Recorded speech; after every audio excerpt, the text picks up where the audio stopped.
Welcome to Crappens. Don't wait a week for a new video. Join our Patreon at the Crappens On Demand level for instant recap access. Link in description. Enjoy the show. Hello and welcome to Watch Our Crappens, a podcast about all that crap we just love to talk about on ye old Bravo TV or even Peacock. I'm Ben Mandelker, and joining me today is the one and only Mr. Ronnie Karam. Hi, Ronnie. How are you? Well, hello, Ben. Little Benoonie Tunes. How are you doing today? I'm doing fabulously. I'm here in New York once again. For people who are watching on Crappens On Demand, you see a different background because I am back in my childhood bedroom where it is -3 degrees and I have questionable lighting. So apologies to people watching on video for the lower quality on this half of the screen. Still holding on to those Absolute bottles. Yeah, no, first Sky drunken... vodka bottles. Yeah, that's right. Going strong. Yeah.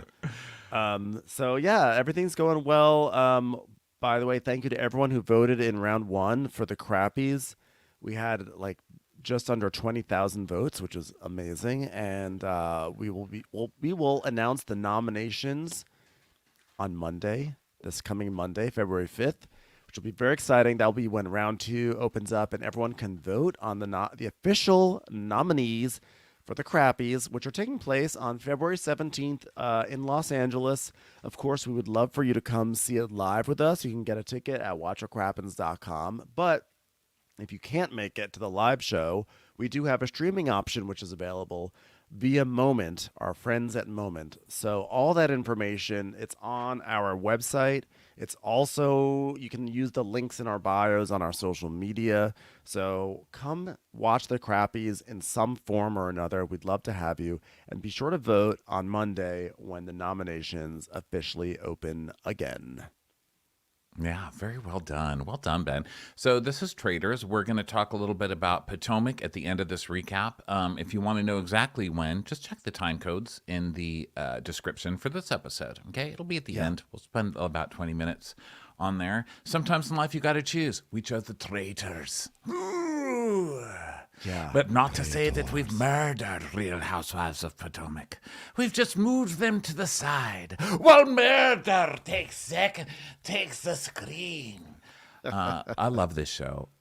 Traitors. I love the Traitors. I love it. It's so good. I liked season one. I liked it okay, but I love this one. I'm into it. I don't even scroll on my phone. Yeah. This season is, I agree. I don't scroll on my phone and I watch it right away as soon as I possibly can. And it's amazing because they are so bad at it. It's such a funny reality show concept. Like normally when you watch Survivor and people are bad at Survivor, you get so mad and you say, this is a terrible season because no one's using real strategy. But on this show, they're all flopping around like fish on a dock. And they have no idea. And every now and then they get like, I'm talking, of course, about The Faithful. But every now and then they have like a glimmer of an idea of like, oh, this would be a good line of thinking. And then they just full on abandon it. I mean, for crying out loud, they gave Ekin-Su, they made the Traitors give Ekin-Su a chalice of poison. And The Faithful still couldn't figure anything out. They still couldn't figure out that like who poisoned Ekin-Su. They couldn't even just like sit for a moment and run down a list of names. They just were like, oh, Ekin-Su's like, I just can't remember. They're like, okay, well, moving on. And it's the hilarious. worst was Trishelle being like, yeah, you know what's crazy is that I remember someone giving Ekin-Su wine, but I don't remember who. Should I jog my memory about it? No. No, I'm not busy. and no one asked her anything about it. When was this? Where were we? Was anybody around you? Because it was in front of all of you. It was in front of like 5 of you, you dopes.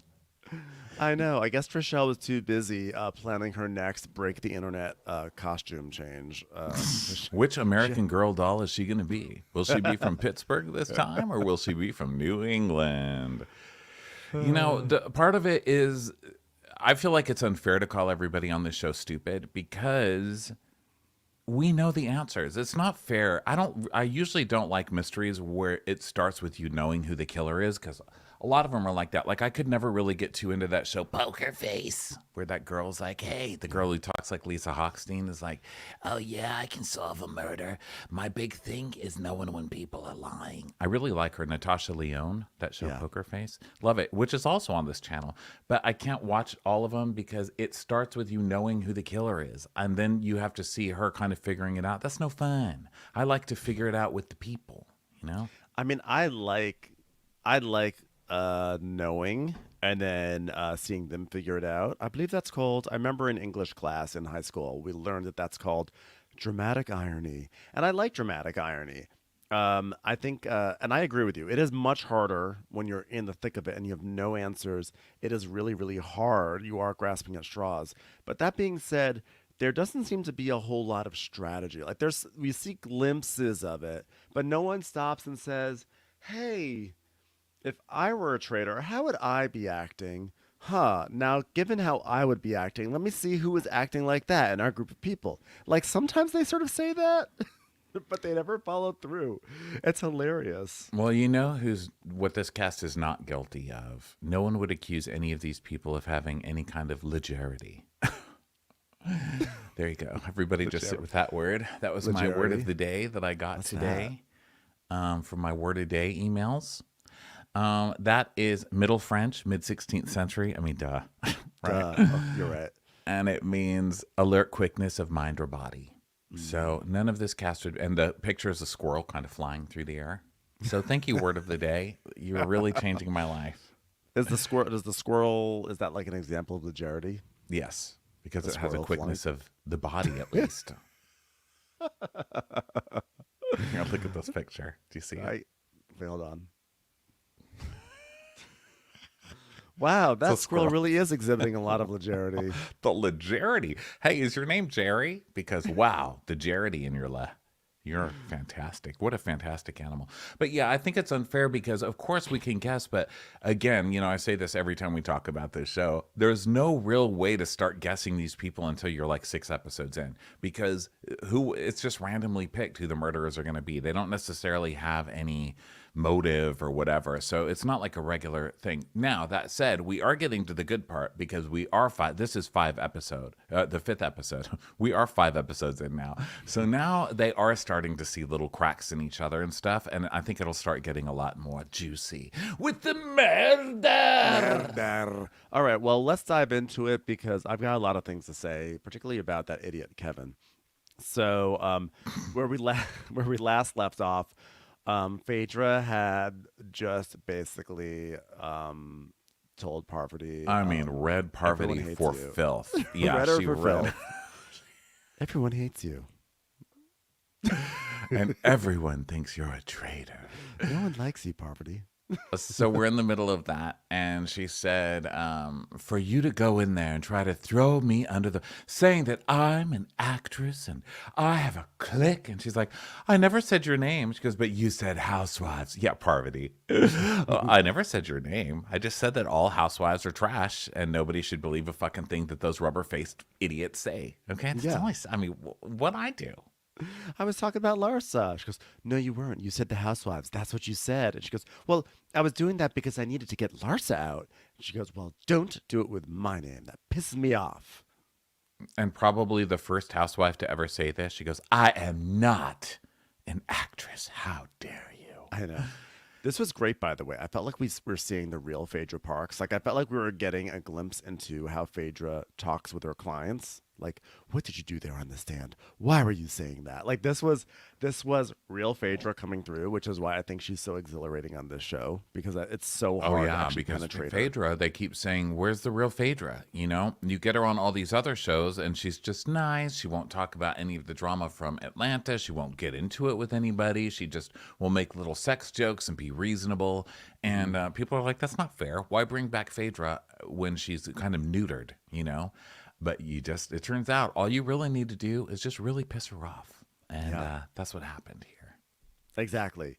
So Parvati's like, got it. Okay, hold on. Let me just give like a quick eye squint. Okay, got one out. Thanks. She is all that Parvati does for most of the show is look around and squint her eyes. It's like she's constantly looking for a source of light that she can stare into, just so she can close her eyes a little bit. Well, she does look at Dan for help because I feel like that's kind of what she would do, of course, is like, can you believe that she's talking to me like this, Dan? She had I'm like wearing a flash headband. yeah, I've got a headband the size of a baby arm. Can you believe someone's talking to me like that? But she looks at Dan, and Dan's just like all bug-eyed looking to the side like, I'm not stepping into this. You fucking crazy? Like, Yeah. no way. Well, he's also like he like caused this. I mean, he was the one who told Parvati like we should take a hit on Phaedra first, and then Parvati goes and does it. And now Phaedra's mad at Parvati, so Parvati's like, look, I'm not trying to sabotage you in any way, and I apologize. And Phaedra goes, well, I accept that. I accept your apology. Let's proceed. But you know that she does not accept it whatsoever, and she's got like one eye on Parvati now. Yes. And Dan's got two eyes, and they're very big and bulgy and frog-like. Yeah, he's like, hey, I'm glad you guys are able to clear the air because it's so important that we work together when we're fighting off the house. I don't have any real opinions. I'm waiting till tomorrow. So Here's how this game works. All right. Oh, God damn. So Parvati's like, okay, so everybody, I took the lead last night with Sue. He's like, you did a great job. And she's like, right, okay, so you know what, Phaedra? You can have the ball in your court tonight. Why don't you do that? How about that, Phaedra, since I made you so mad right now? She's like, okay. Well, luckily, I believe in grace. So I believe in grace and cash payments and parking lots. So you've given me one out of the two, and we shall proceed. she's decided that she wants to cause confusion. So it's got to be someone who's skilled at playing the game. So she's thinking first Sandra, and Parvati's like, yeah, she's so good at strategy and she doesn't even wear a headband. So at some point, if one of us has suspicion on us and the numbers are dwindling, she'll pull the trigger on any of us. And then Phaedra brings up Tamara's name. And Parvati's like, well, that would be, like, I think a surprise. I mean, she's kind of a loose cannon, and you don't know where she's going to go. She's I'm sorry, I don't want to say it. I don't want... Damn. She's a headband denier. That's what I meant to say. So Phaedra's like, yeah, you don't know where she's going to go. I'm like, I'll tell you where she will go. She will always go down the wrong alley. And she'll do it in a very funny way, but Tamara has been wrong almost actually every single episode, I think. She's so not a threat. Yeah. I don't the ones that they assume are threats are the people that came into this being good in other games, like Sandra. Sandra's not really good at it. I mean, we haven't seen any proof that Sandra's good. She hasn't. I mean, right now it's just, are they good at guessing? And nobody's really good at guessing because nobody's guessed anything except MJ guessed Dan, and we'll see how far that gets us today. Second. And then, Larsa, I mean, the thing is this, they probably should not get rid of Sandra, or if they were going to get rid of Sandra, maybe earlier, I don't know when, but like, I think when you kill off Sandra, it puts suspicion on Parvati because they're both vying to be queen of Survivor. So, I can only the Survivor people watch Survivor. So that's the other thing. People who watch all of the CBS shows or whatever, of course they know who's good. These Bravo people don't know who you are, and they don't care. I mean, as far as you're concerned, you're people without Botox. That's all they see, you know? You're basically second-class citizens to everybody on Bravo. They're like, why would they let their face grow like that? Yeah. Whoa, so which one of these causes more confusion? If you murder Sandra, does it cause more confusion? Or if you murder Tamara, well, you gotta make that call. I don't know. But I can tell you this much, in this game, there are no dumpsters, so possums have no use. let me tell you what causes confusion in this game. Literally anything. It's a bunch of very confused people. Okay. If there's an extra croissant on the table, everybody's confused. Like, wait, there's an extra croissant. MJ did it. Get her. I mean, that's kind of like the basis of like half the evictions so far. I mean, I personally would keep Tamara just because Tamara, she does go down the wrong path quite a bit and she's tenacious about it. I think that's someone you want on your side if you are a traitor. Well, she's extremely dangerous, but she's dangerous equally to everybody. You know, it's like Yes. keeping a loaded gun with a child in the house. You know it's dangerous, but at least it's as dangerous for mom as it is for the brother. They're like, we're all in danger here, but at least we've got a gun. She's literally like an atomic bomb. I mean, it's like Oppenheimer when he made the atomic bomb. Like when he opened up the lid and was like, "There's the bomb." It was literally Tamara's face because Betchenheimer, bitch. Betchenheimer, hottest bomb there is in Orange County. So, Boom, you just got destroyed by hotness, stupid. By the way, oh, I'm sorry, Ben. What were you going to say? I didn't mean to I said, interrupt "Were you in Bass Lake?" An oldie but goodie bite from Tamara. I forgot to congratulate my partner, Ben. Okay, so See? last week we announced it was our 12-year anniversary. It's been a big week, okay? It was our 12-year anniversary. Also, something huge happened, and it involves Tamara Barney. Something huge happened to this podcast. For years, people have been trying to get the term cut fitness, which is our alternative for the C word, which we came up with years and years ago because Tamara has a gym, or had a gym, called Cut Fitness, and Tamara was the person we probably used the C word for the most back in the day when it was still allowed. Everybody get off my ass, okay? we stopped this a long time ago. But our substitute word is Cut Fitness. It is in Urban Dictionary. Thank you to Kate the Great or whoever got that in there. I don't think I've ever been prouder, but it says Cut Fitness, a term coined by the Watch What Crappens podcast. Yeah, huge honor. History. It's a great way to ring in 12 years of podcasting. It's having a term in the Urban Dictionary. That's apparently been there for like 5 years too. But that's Has it? It said 2019, right?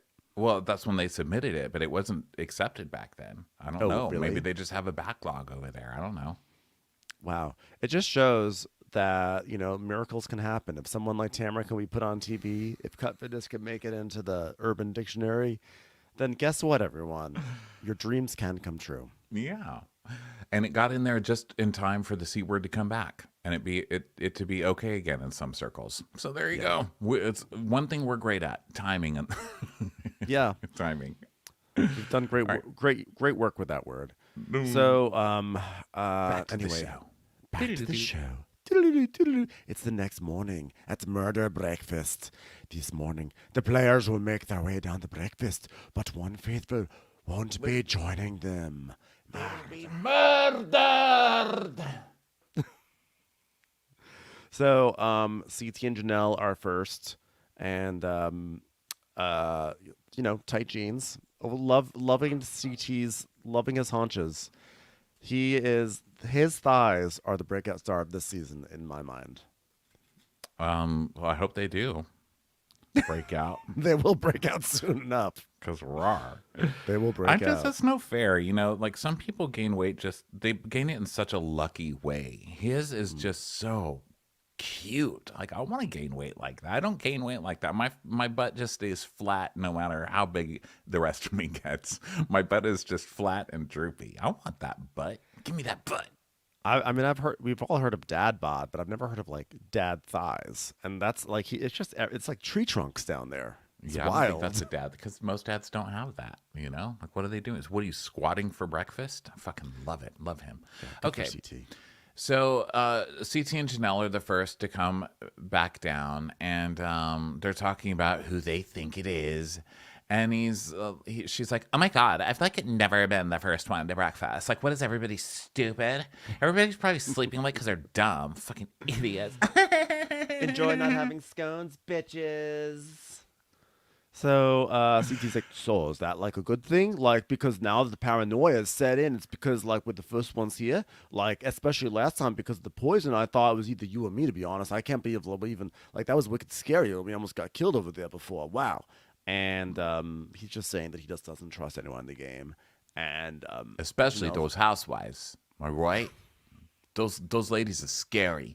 And she's like, yeah, but like the housewives are just like trying to get votes together to get someone out of the game. Like, I don't think there's a strategy. Do you know why? Because they're fucking idiots, okay? There's no skill, there's no strategy to be this like mastermind about who to murder.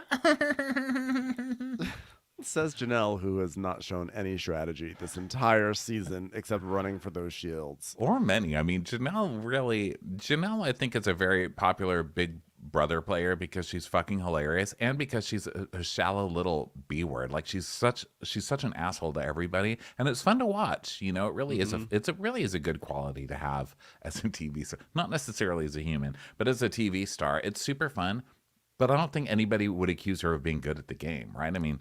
Let's look at her past couple of seasons of Big Brother. Ooh. I was going to say, I mean, I feel like Janelle's, her strategic peak was maybe about 20 years ago, which is wild to say that. But, you know, she made it far on her initial season and she made it far on the first All-Star season, but it's been pretty abysmal since then. So I love me, Janelle.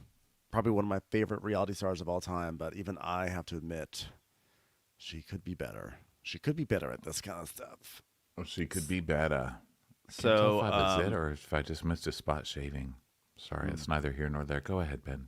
Well, Peter and John enter, and everyone's like very happy, and Peter's like saying that he's like this is going to start getting very, very telling, which is hilarious because they've not been able to tell anything. And Janelle's like, yeah, we're getting closer to the traitor because there's less faithfuls in the castle. Yeah, so just math. Great logic here. Yeah, just math. We're getting close because math. And he's like, this is the exact opposite of The Bachelor, because in The Bachelor, you have to follow your heart. But here, you have to follow your mind. When I'm at home, I have to follow, Peter, it's your mother. I love you, Peter. Peter and his mother. I know you're not a Bachelor watcher, but God, they really need to have Peter's mother on here as a special guest because she's like in love with her son, and she kept coming in between all of the ladies. It was like Peter's final date, and it's just the mom being like, Peter, you can't break up with her. Peter, we love her, Peter.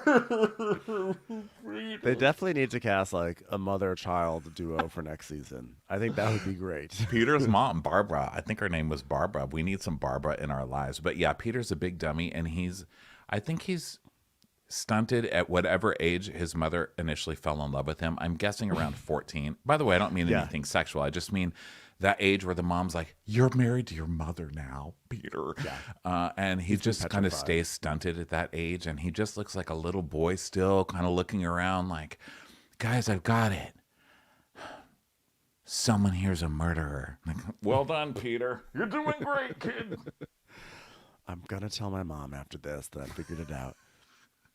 So Peter's like, he's like, yeah, we need to start finding a way to get these traitors to start going against each other. Like, there's got to be like a guy in the group of traitors, at least one. And I'm very confident it's not one of the three of us. I was like, okay, so you just crammed 3 sentences together that just don't make any sense. Okay, so we got to make the traitors start going against each other.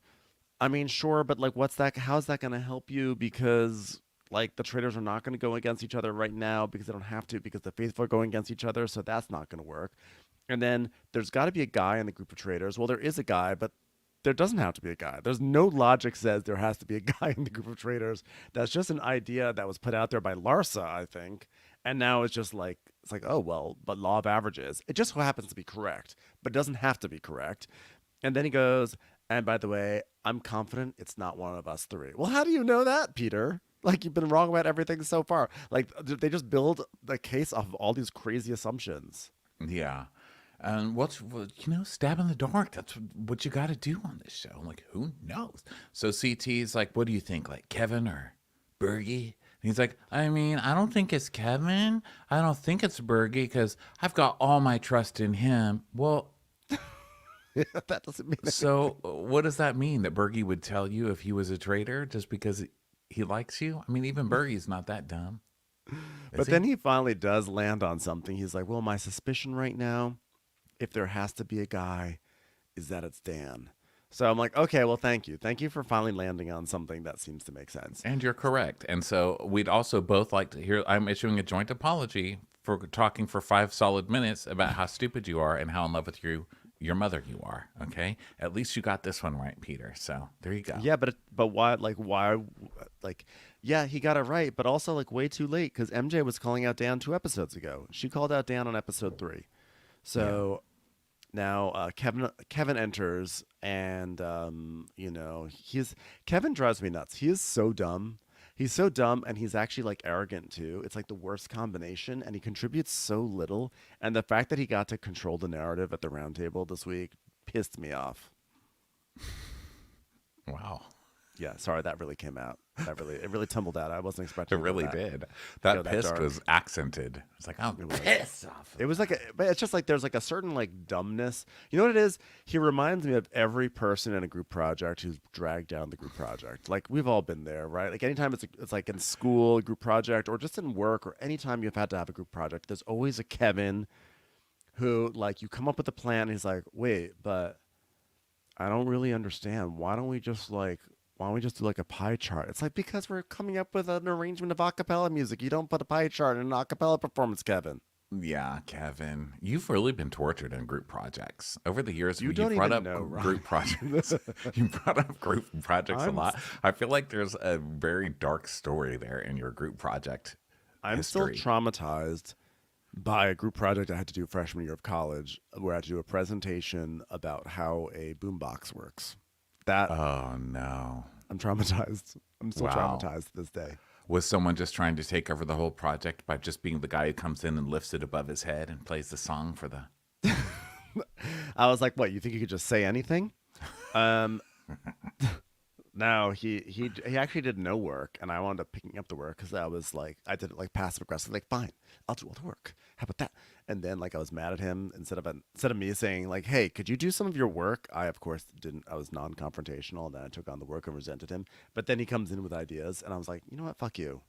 So yeah, it all comes back to the Boombox Project and Kevin. It's all Kevin. It's Kevin. He was eating another chocolate croissant from the breakfast. It's like, Andrew eating all the breakfast, Kevin. He's like, here's how a boombox works. Okay, you have to have layers of butter and dough and butter and dough. It's like, Kevin, that's how a croissant works. Kevin, why are you eating the boombox, Kevin?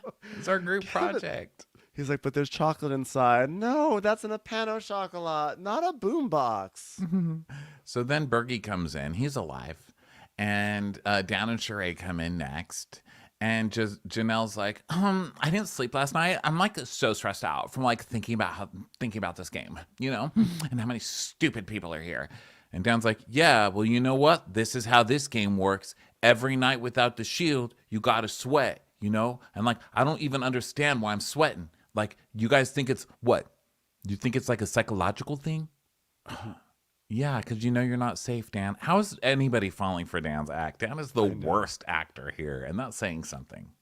Exactly. So MJ comes in next, and then there's like a big knock, boom, boom, boom, and Janelle says the thing that I don't think many people watching the show say, which is, "Please be Trishelle." I'm like, please don't be. Can someone please just stab one of those berets and send it back to America? MJ comes in, and then dun dun dun. Oh, you already said that part. Sorry. Dun dun dun. They start talking about it, and then we cut back to the around the fire moment. What's it called? Where they're in so basically, what do they call that when they're around the fire deciding who's going to go? The Traitors turret. The turret. Yeah, they're in the turret.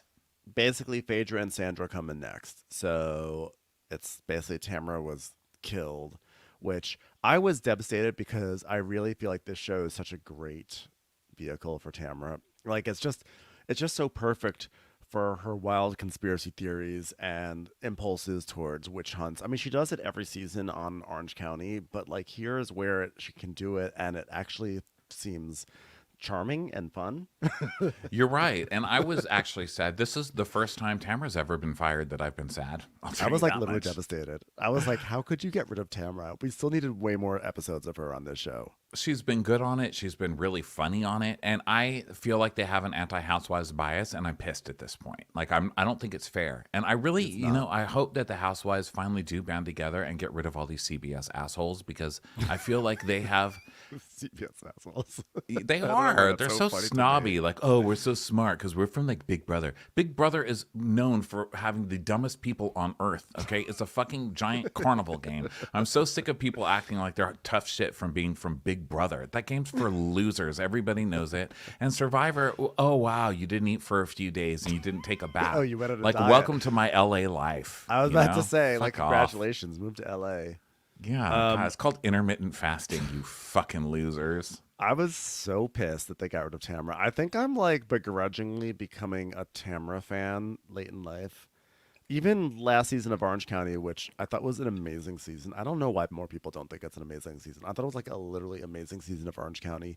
And Tamara was so deeply wrong. I was so mad at her. But I think I've like grown to become a big Tamara fan. It's so weird. I don't know what to do with myself. Well, I was definitely sad that she was gone from here. And I demand more respect for my Real Housewives, damn it. The same. So next it is, so then we see the turret.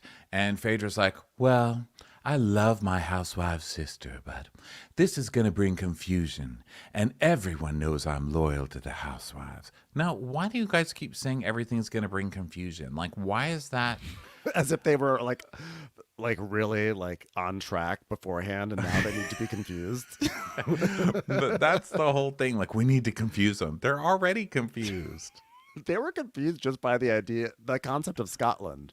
They're like, wait a second. What is it?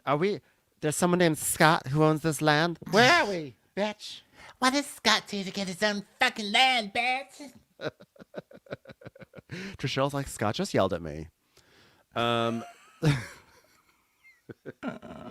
So, yeah, Dan's like, do you feel okay murdering one of your fellow housewives?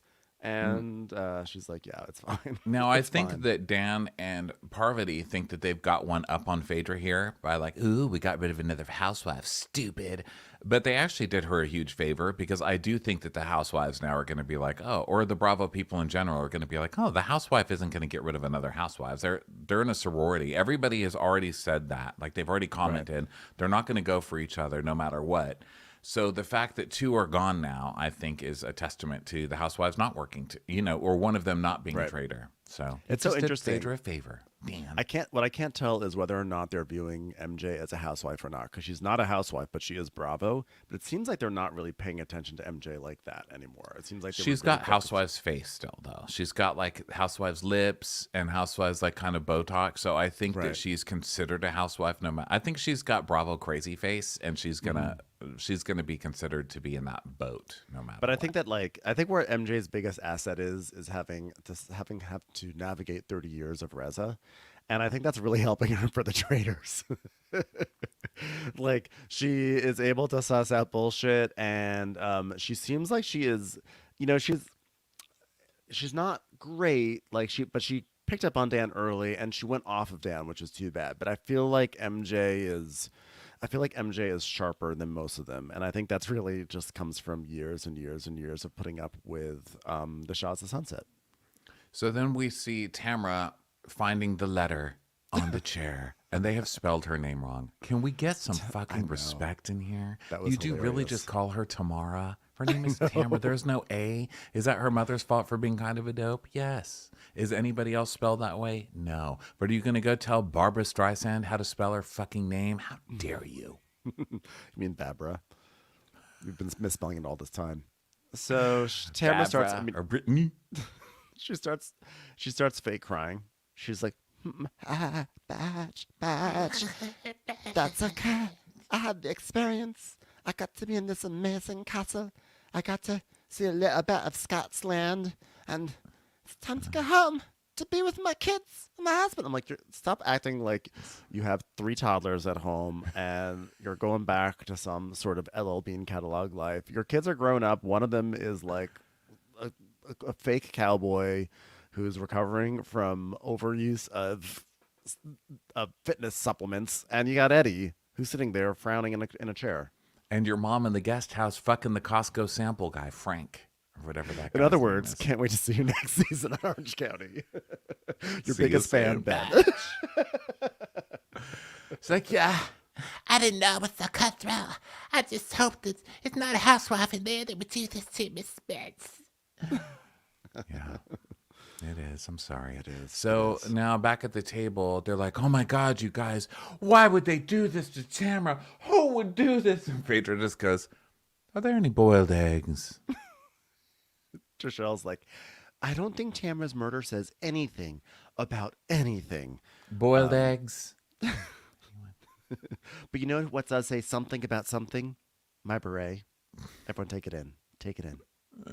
And CT's like, they're just chipping away at they're chipping away at the faithfuls over here. Boiled eggs, anybody? And nobody gets it. Phaedra actually drops the mask here. And this is another moment where they could easily see somebody being cold and callous and figure it out. And they just don't. Yeah. So Alan walks in. He's like, rise and shine, my paranoid platoon. Tamra is now dead to us. A real housewife lost her real house life, sent to eternal slumber as we ponder the age-old question, is there life after reality competition show death? Carpe diem. Indeed. So, once you've finished all your squawking, I'll see you outside. So now they're still talking. So now CT puts Dan on. Now it's like straight guy versus straight guy. And CT's like, so Dan, how you feel? What you think? Give me a theory. Wicked. Give me a wicked theory. And Dan's like, you know me, in this game, I'm trying to draw the red string between the other string because that's how you figure stuff out in this game. And he's like, yeah, I know, but like, I mean, do you have any red socks? I mean, red string anywhere at all? Any assumptions? Come on now. And he's Dan's like, no, I'm just not going to throw out a name. And he goes, nah, listen, I'm not saying throw out a name. Like maybe an avenue to explore, maybe a rabbit hole. I mean, at one point or another, I think everyone can say they've all suspected everybody at one point. But you know what? You've never done anything. You've never suspected anything. You haven't said nothing, Dan. Dun, dun, dun. Yeah, no, but I think, but I'm starting to suspect things. Hold on, I'm pulling out my red string. I'm about to put it on the wall. No, I'm not gonna do it just yet. I don't want to put that red string out on a line yet. But you know what though? I'm holding red string, so I have a theory coming up soon. See you tomorrow. And people are watching this, and Dan, to me, looks terrified. I mean, that's the vibe. Dan is definitely giving terrified vibe. I do think it was probably smart for him to not just start naming names just because they were pressuring him, because that would have looked bad too. But, man, he has no chill. I'll say that. I also don't think it's smart to pressure the person that you think is a traitor, at least at this point. Like, pressure them at the round table. But now you've given him a full, like, a multi-hour lead to come up with a story that he can present at the round table.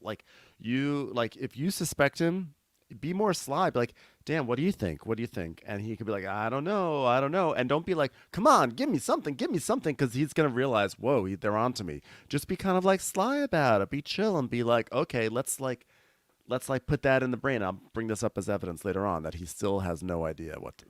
Yeah, but it's like when you do one of those real murder mystery parties, and you're always like, I'll bet you did it, Ben. I bet Ben fucking did it. Hey, everybody, I bet Ben did it. Like, no. That's kind of how you play these things. But yeah, I think that you're correct. Like, to be fair, when I play these games with my board game group, like I literally played one a week ago, and I was in a situation where like the game is called Avalon, which I think many people have played. It's kind of like a variation on Mafia or whatever. But I was definitely in a situation where like there's like you have to do like a quote unquote mission, and you need the mission to pass if you're good, but if you're a traitor, you make it fail. And so the mission I was on, it failed, and like as soon as it failed, I go, well, Trey is obviously a spy. I just blurted out like that. I was like, everything that I'm saying on this podcast, I do not practice when I play these games. I just pop off immediately. Like, I cannot control myself. I was like, oh, well, Trey's a spy, everyone. And he was totally innocent, by the way. He was totally innocent. But I totally turned into Janelle / everyone on this show. So as much as I say, this is how you act, like, don't call people out. Keep them on, like, make sure that they are, like, lulled into a sense of complacency. I cannot do it for shit. That's funny. So Peter, John, and Janelle are kind of huddling up, and they're like, well, wait, has Dan ever said anything? Like, what's going on with Dan? Dan's never accused anybody. And Janelle's like, no, Dan hasn't said shit. And Peter says, yeah, I think that Dan's a traitor, guys. He'd be doing exactly what I'd be doing if I were a traitor. He's been laying low, flying under the radar, wondering when it's going to be legal to marry your mom, wondering what she'd wear to your wedding. Do you get to dance with her as your bride and as the mother of the bride? So many dances with my mom. Do we want to hear a professional pilot talk about how he contemplates flying under a radar? I feel like that's maybe not a good metaphor to use. I know. Not on Southwest, buddy. Not on Southwest. Is that where he flies, by the way? Does he fly for Southwest? I don't know. He's just got that vibe, doesn't he? Where he's like, guys, we're about to land in Lost Wages.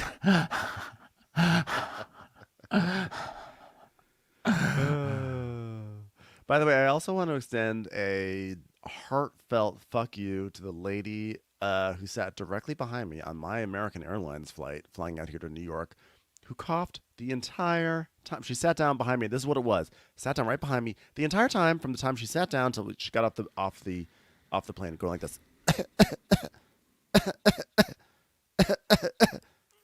What your problem is? She didn't have enough gravitas in her cough to make it believable. My problem is, like, put a fucking mask on. I'm sorry. This is not a political statement, everyone. I'll put on a mask, a scream mask. That's what I'm going to do next time. Just if I'm behind a Ben, I'm just every time they turn around to look at me when I cough, I'm going to be in the scream mask. If she put on a scream mask, I would have been so happy. Because your cough. There's a reason why people cover their mouths when they cough. So put on a fucking mask. You're in a plane, for crying out loud. This stupid fucking lady. Ben's the traitor. She was the traitor. She was the traitor to my sanity at that moment. Okay, so later in the castle, Kevin is talking to Dan and CT, and he's like, Janelle just gave me weird traitor vibes. Like I'm gonna put my neck out there. I'm gonna put her up there because like I've been observing her like very closely since day one, and it all just leads back to her. Every banishment, like her name comes up and then it goes away, right? I mean, that's like a perfect ploy for a traitor to loudly guess everybody on the cast wrongly. That's what a traitor would do. Get themselves in trouble with every single person on the cast over and over again. And That's exactly what a traitor would do. That's the best path forward for a traitor, is make themselves public enemy number one. Yeah. So he's like, yeah, Janelle and I were sitting together and everybody was going to go for somebody else. And then she said she believes it's Larsa because of this theory. But I told Janelle, if you get this right and it is Larsa, I will believe her to be faithful. But if not, it's going to not look good for you. I was like, you know what? Shut the fuck up, Kevin. You have no idea what you're talking about. Go back to your freaking Florentine cookies and croissants. Florentine cookies. Go back to your scones and Scottish treats. Yeah. Because of you, Kevin, snacking so much, people weren't able to figure out if you got poisoned or if Ekin-Su got poisoned. Also, we're very simple people. I think one of the reasons we might be so sad Tamara left is because she's one of the only ones who would tell Kevin to close his fucking mouth while he eats. You know? I've been waiting for someone on Bravo to say that for years, especially a Southern Charm cast member. Just tell them to close their mouth, please. And finally, we have somebody and you kick her out. Well, enjoy watching Kevin chew, everybody. Enjoy it. I know. This guy is literally the biggest idiot. Everyone knows he's the biggest idiot, but because he's going to be willing to put his neck out on the line, they're all going to fall in line behind him, which I feel like is a really sad commentary about like how we as humans operate in groups. So Dan's like, I know there's some suspicion on me, so if Janelle's name is going to get called up, I'm fully going to use it to my advantage to win this game as a traitor. Signing off, it's Dan from Big Brother. And he and CT are both kind of agreeing with Kevin, like, yeah, we'll put Janelle on the spot later. And then we go to Trishelle talking to Janelle, L and L, the L's. This big L scene. Big L scene. And Trishelle's like, you know what we should do this time? We've got to get a traitor, guys. That's my plan. It's a great plan. I was thinking that they would just give up on trying to find traitors and maybe just like share some personal stories instead. So Janelle's like, I feel like there's one that's so obvious. And Janelle's like, who? She goes, I mean, you. You seriously don't know? Seriously? Like, there's one that's like, remember, were you not at breakfast? It was like really obvious. She's like, Dan or my beret? My beret is innocent. Don't come for my beret. And she goes, yeah, Dan. I mean, he still hasn't said anything. Like, I mean, he can't just slip by forever. Now, of course, she's correct. Where she becomes a kind of a bad game player in this is that she just doesn't have any chill, and she goes has no crazy. chill. And then she doesn't just zero in on one person. She names like 10 people. You can't do That actually was her biggest mistake at the round table. That was such a huge mistake on her part, and that is where she lost it. Oh, I could not believe she did that. Yeah. Bergie is saying, oh my God, is he going to get murdered before he says a name? Like, what's with Dan? He needs to name somebody. And she goes, yeah, well, I do suspect that Dan's a traitor because I can see all his moves, all of his big brother moves, and I know them. Like Dan, in the start, he just plays possum, and then he springs into action when the numbers are in his favor, and he starts attacking. He's so devious. He is devious. So then Dan meets outside with John and Janelle, and he's like, you two people I feel comfortable with, okay? And then he tells us, I really respect Janelle as someone who's dangerous in this game, so I gotta make sure I'm right there with her, because if the wolves are closer to me, they're a little bit easier to stab in the back. I'm like, you're gonna stab a wolf in the back? just that doesn't seem like a smart way to operate in life. Just leave the wolves alone. But you know what? Don't go out into the wilderness in Alaska. Don't try to stab wolves in the back. It's not going to work out. Yeah. And then let's see here. So Dan goes, he's Dan. So he just like talks to the camera a lot. And Janelle's like, yeah, I know Dan. He's lied to me before, but fool me once, shame on you. Fool me twice. Okay, fool me 9 times. It just keeps going. And you're a bitch. Fool me for the 3rd time, and you're stupid. Fool me for a 4th time, and you're ugly. Fool me for a 5th time, you smell. In this game, if you fool 6th someone for a 6th time, you're going to be in trouble. That's why I plan to fool her for a 5th time, and that's it. So she's like, guys, as a group, we're totally getting out a traitor tonight. So now's the time for the challenge, which is where the show kind of falls apart for me. I don't really understand these or really like them, but you can't just have a bunch of people walking around accusing each other of things. So I get why you have to have them, but this part could use maybe some more thought. Yes, it does. I personally think we could literally have an entire hour of people just pointing fingers and accusing. Like, I want the round table to go on for 20 minutes. That would be my favorite thing. But I'm with you. I think these challenges don't really contribute to sussing anything out. But at least this season they brought this like concept of the shields into play, which I think is actually an improvement. And the challenges themselves are really good. They just don't make any sense, like as part of the larger game. But this one's particularly wacky. The challenges have been very wacky this season. I mean, they were running around in a graveyard, avoiding like Alcatraz spotlights, and then there was a funeral procession where they're trying to figure out who amongst them is poisoned. It's all kind of ridiculous. And this one was pretty good because it leads people to actually come up with some gameplay, which is nice because we haven't seen that a lot yet on this show.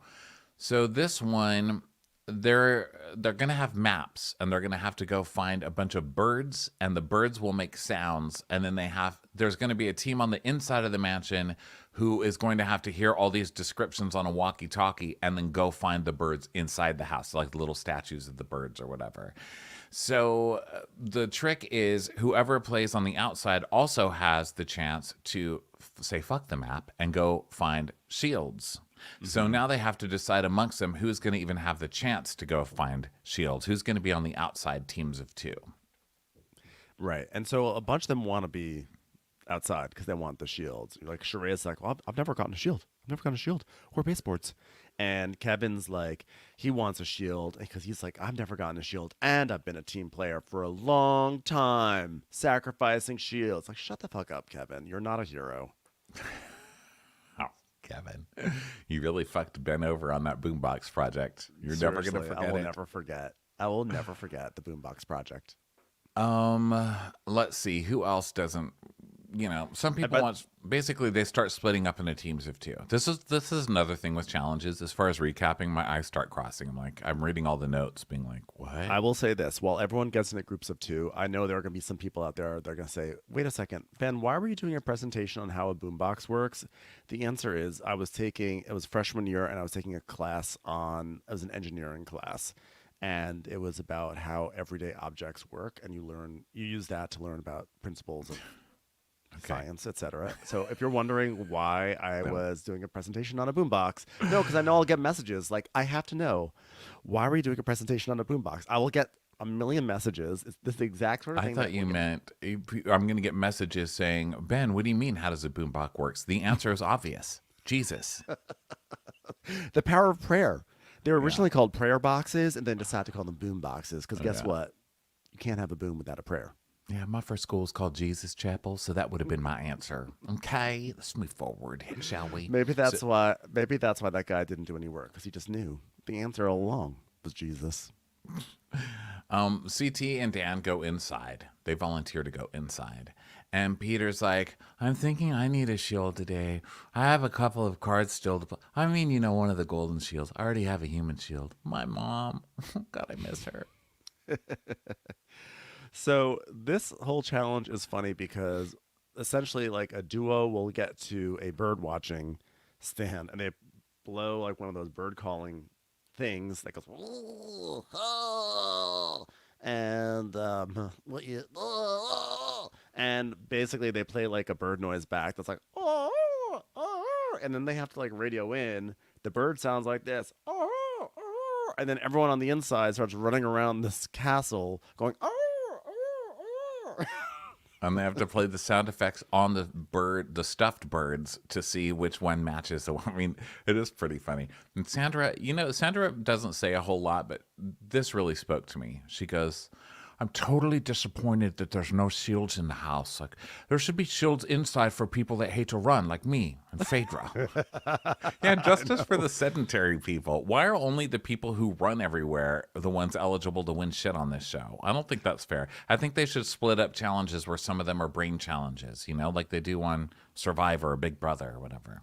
100%. And in fact, Survivor has kind of stepped away from brain challenges. Every Survivor challenge is like, jump into the water and haul a thing to the beach and bring that thing up the beach and untie a thing, and then there's like a million knots, and then you gotta like go through a knot. You have to balance over a beam with the thing, and then at the very end there's a puzzle. So it's like, oh, we'll throw a bone to the smart people because here's a puzzle at the end, but like you have to like literally destroy yourself in the ocean and on the beach before you get to there. So I am actually totally agree with Sandra. I think that there need to be more cerebral things, and I don't want, because also, by the way, it's not a thrill for me to watch people running, people who are out of shape running around on TV. Like, I don't mind if there's an athlete who's running because that's their job, but like when you watch people that are panting and just like out of breath on TV, like to me that's not exciting. To me that reminds me of times when I've panted and I've been out of breath and I don't like it whatsoever.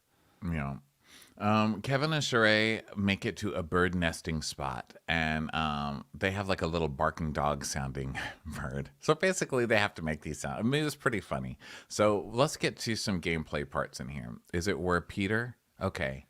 So Janelle and Peter have, Peter comes up with a strategy, basically. He's saying all the 6 people who are outside, they're split up into teams of 2, and they're looking for these birds. And he's like, listen, whoever gets the shield in this should not tell them who has a shield, so we can trick the traitors. Whoever the traitors aren't going to know who has the shield. Right. I was like, okay, that's interesting. That's interesting. Even though I thought when they came back, didn't one of them automatically say we got the shield? Maybe they were telling, maybe it was like Bergie telling Peter or something like that. But they basically were like, we're not going to tell anyone any information, and we can use this to our advantage. So like, okay, not sure how this will work, but like, I'm happy to see someone trying to think on like a deeper level of deception. Yeah, exactly. And so he and Janelle run up to one bird, and he presses the record, and the sound is this. Peter, come back to me. I miss you, Peter. He's like, Mom, my mom's the bird. She's like, no, I'm here behind the tree. Come here, give me a hug. The security's just holding her back. Barbara. I was surprised when Kevin pressed the button on a bird and the bird said this. Shut your fucking mouth when you're eating your croissant, bitch. I was like, thank God for that bird. Oh, okay. So Janelle, so now they come back, right? And Alan's like, Well, players, this castle has heard some high-pitched shrieks. oh, the best part of this, by the way, was the inside team. CT just running with his hands over his head, screaming through the house. It was like Brooks Marks doing the snowshoe scene. It was such pandemonium in that house, and Alan Cumming just had to stand there and just like receive people's guesses. And he looked like he could barely control his laughter because he had to stay there basically in his Alan Cumming character, and everyone just flopping around him. It was so bizarre. And especially the fact that there was someone from like the House of Commons running around. It was wild. The person who won the shield, the people who won the shield were actually Bergie and who was Bergie with? I think was Bergie with Sheree? No, Kevin was with Sheree. Bergie was with, oh geez. Was it Bergie and Trishelle? No. I don't remember, but it was Bergie and his partner. They won it, right? And so he told Peter, and then Peter's like, okay, we shouldn't tell anybody, and then we'll lie to the traitors, and then that way the traitors are going to think whoever we... Okay, if we tell who we suspect of being the traitor It's Trishelle. false nominations, they won't nominate the correct people, and then we'll catch them in a trap. Mm-hmm. Right. So I got lost here, but I know that Peter basically is like, he decides he's gonna go tell people secretly, like, hey, I'm gonna let you know something. You know, he's gonna let them know. I don't know, we're at that part yet. I'm just gonna be quiet now. Yeah. So then Janelle's like, I have something to say. In the best interest of the faithfuls, we are not willing to reveal any information about who won Shield. So, fuck off, idiots. and he's like, Oh, you've all decided that? Well, a tactical decision has been made. Brr.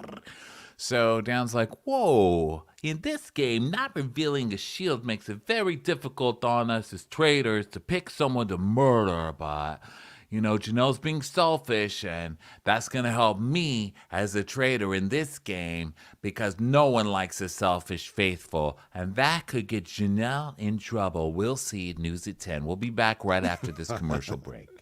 So this is where Peter, he pulls first CT, Dan, and Parvati. He tells each of them in private. He's like, hey, I want you to know, I'm only going to tell you this. I'm going to tell anyone else. I got the shield. It was me. I'm not going to tell a single other person, so don't tell anyone. Don't tell anyone else. But he didn't tell Parvati, but he didn't tell them all together. He told them separately. Right? Okay, he went and he told Dan separately, and Dan's like, all right, cool. In this game, thank you very much, bro. And then Parvati was like, okay, got it. Would you like a headband? Okay, no, that's fine. You don't have one. Yeah, he says that he and Janelle have it. So then he's, you know, basically thinking he's super smart, which I thought it was pretty good. And he's like, it seems smart. Yeah, if they walk into a trap, then the murder gets blocked and like a ton of information's revealed. Like that's the best case scenario, you know? It's going to feel so good if this plan works. Yeah, it's I mean, it seems smart. My instinct was you're already telling too many people. You can only tell the one person that you suspect, because otherwise, if you tell more than that, they're going to swap notes. You dumbass. You dumb. Yeah. So Janelle, now they're all just like talking and stuff. So now Janelle's talking with Kevin and MJ and Bergie, and she's like, you know, I just think we all need to like collectively talk as faithful and as a group who we think is the traitor. And I feel like yesterday was a distraction. Dan, he's not giving me anything. It's so obvious. He's a traitor. He hasn't given any information. I know his gameplay. This matches his gameplay. This totally worked. And you know, Kevin was like, What? But you're a He girl. hasn't even done anything. What did he do? She's like, I literally just explained why exactly I know it's Dan. He's like, but Dan didn't do anything. What? It's like, you are proving your point, Kevin, you fucking idiot. Terrible group project participants. Yeah, he's a dumbass. So he's like, yeah, facts are Janelle's behind every banishment, so Janelle's a perfect traitor. And if not, then she's a sloppy faithful, and getting rid of her is going to make room for more logical choices for us to get the real traitors. She's literally providing you with logic. She goes, here's the deal. If I'm throwing out, and here's some great logic she does right now. She goes, if I'm throwing out ideas and trying to identify a traitor, I'm being faithful. Someone that's a traitor is never going to try to figure out who a traitor is because they already know. They don't have to do anything.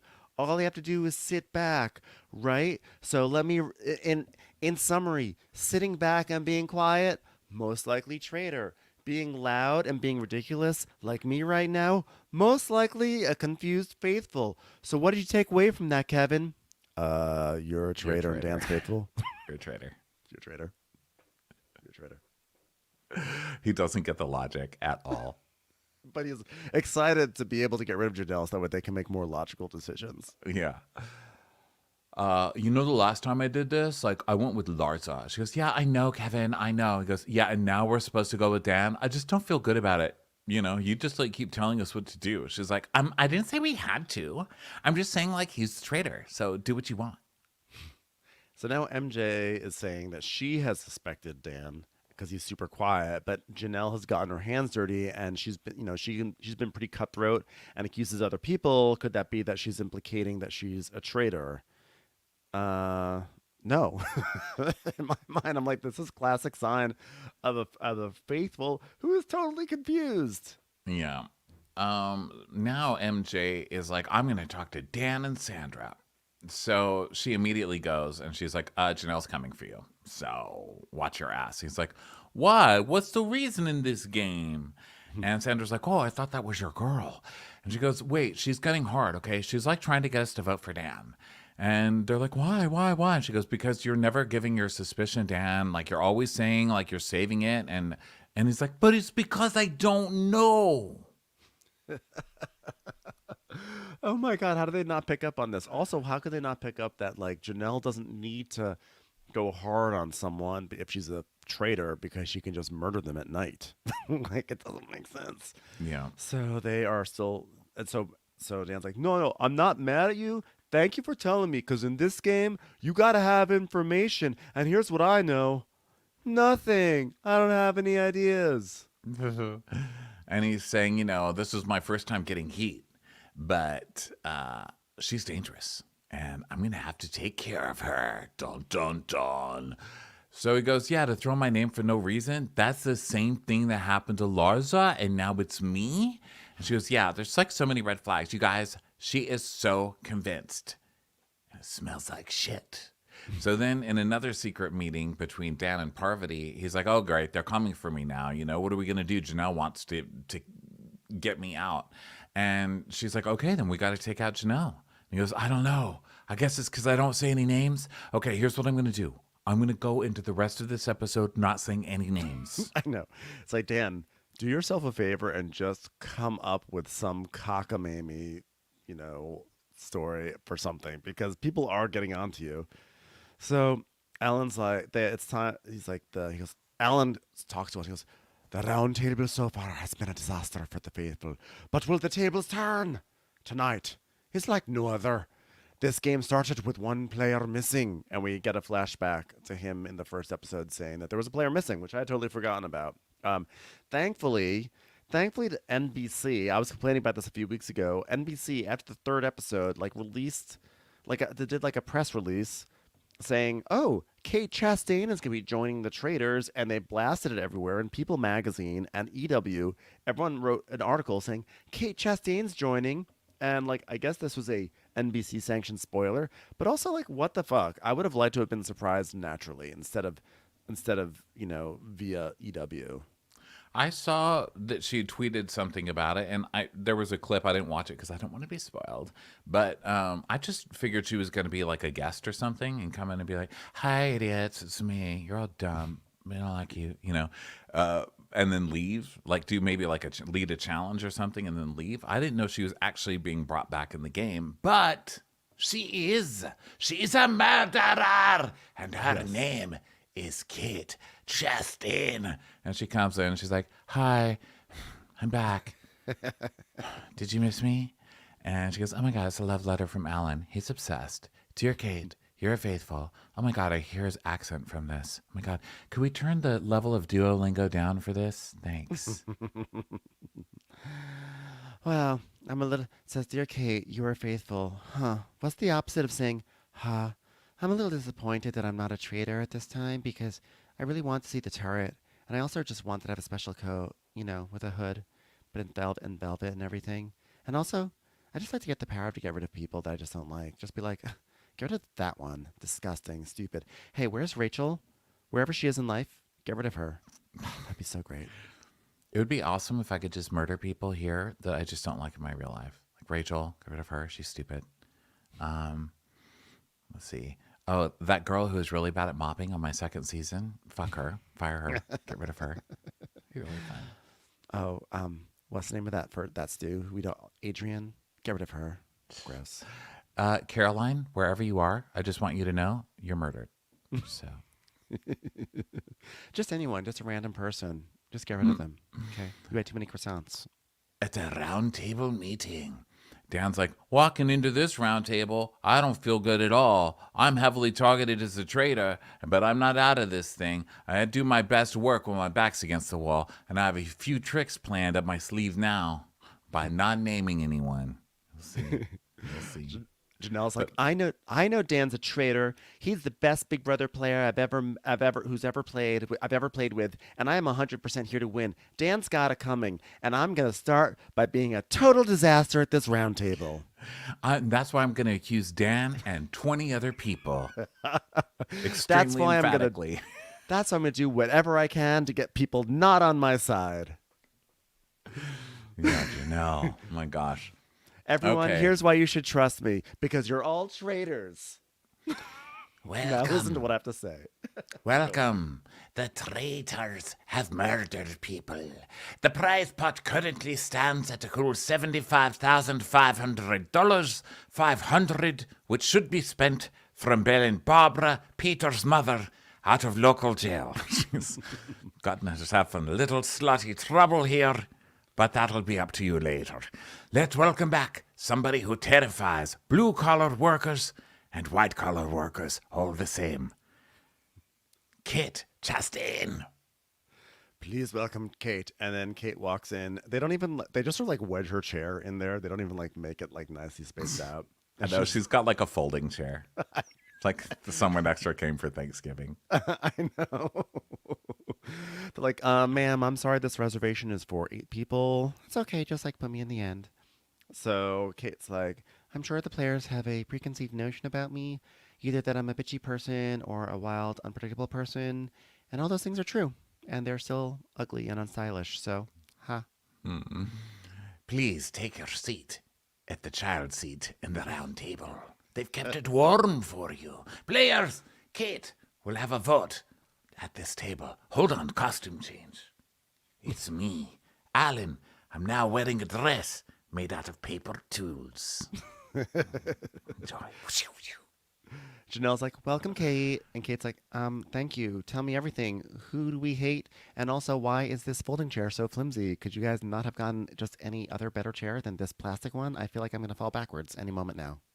Is it lunchtime? Why is that guy eating with his mouth open? And Kevin's like, I'd like to state my case without being interrupted, if that's okay.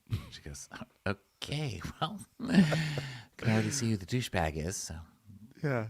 He's like, this group has a tendency to talk over each other and interrupt without listening. So just to let you know, heads up, I'm about to put a name of Janelle on the table as a traitor today. Janelle, you've had a pattern of bringing up names and they've been banished. And it seems that it's always a morning discussion of Janelle being a traitor. And then somehow it turns out that she's able to rally people up in the evening. I'm like, yeah, it's been a morning discussion of everyone being a traitor, you dipshit. And then more of his evidence. He goes, you know who else thought you were a traitor? Ekin Sue. And she was murdered. I was like, oh, okay. Listen, you can't bring Ekin Sue into a court case. You know what I mean? Like, you can't. You're She not may have helping your Sue. case. She may have Sue in her name, but do not bring her into a court case. Okay. Like, also, the worst thing a traitor could do is if someone is like vocally against you, that you murder them. Like, that is like the most obvious thing to blow your cover. Yeah. She's like, oh my God, I'm honestly not this mastermind you think I am, Kevin. Okay, geez, I'm not a traitor. And then Bergie's like, I just want to say, if I was a traitor, I'd not be throwing out names like Janelle, you know? And if you're yelling out names and you're always incorrect, I mean, people would banish you just like it's happening right now, right in this scenario, okay? I mean, she creates chaos and the traitors like chaos, and that's why she's still here. It's like, wow, look at Bergie coming out of left field. I know. Whoever saw this coming, not me. So Kate's like, so who do you think are the traitors? And Janelle goes, okay. I think Dan is a traitor. I was like, oh, yes, yes, yes. And CT, I was like, oh, no, Janelle. She goes, you were acting strange, and I think you're either working with a traitor or you are a traitor. And Sandra, you're a traitor. Also, let's not overlook Alan. He's kind of a traitor. And I think Kate's new. She's a traitor. Also, I'm just going to say it right now. Boogie. I know he's not technically in this castle right now, but I did play with him in season 7 of Big Brother. I think he's a traitor too. Julie Also, Chen, there let's not overlook her. was a stuffed peacock earlier that made a funny recorded noise. Probably a traitor. I'm just saying it right now. I was like, whoa, you should have stopped it, Dan. What are you doing? Now you're just like shooting all over the place. I know. Can we talk about Deontay? Because even though he's not here, we can all agree he's still actually probably hidden somewhere, and he's probably being a traitor, right? Yeah. We all agree on that. Oh my gosh. So she's just called Sandra a traitor too. And Sandra's like, well, all of these days we've been in sync, and then as of today you come in here saying it's, between me and Dan, and like, what kind of crap is that? Huh? That was bad. I think actually it was really bad going against Sandra and CT, because I think they could have been really persuasive to Janelle's side.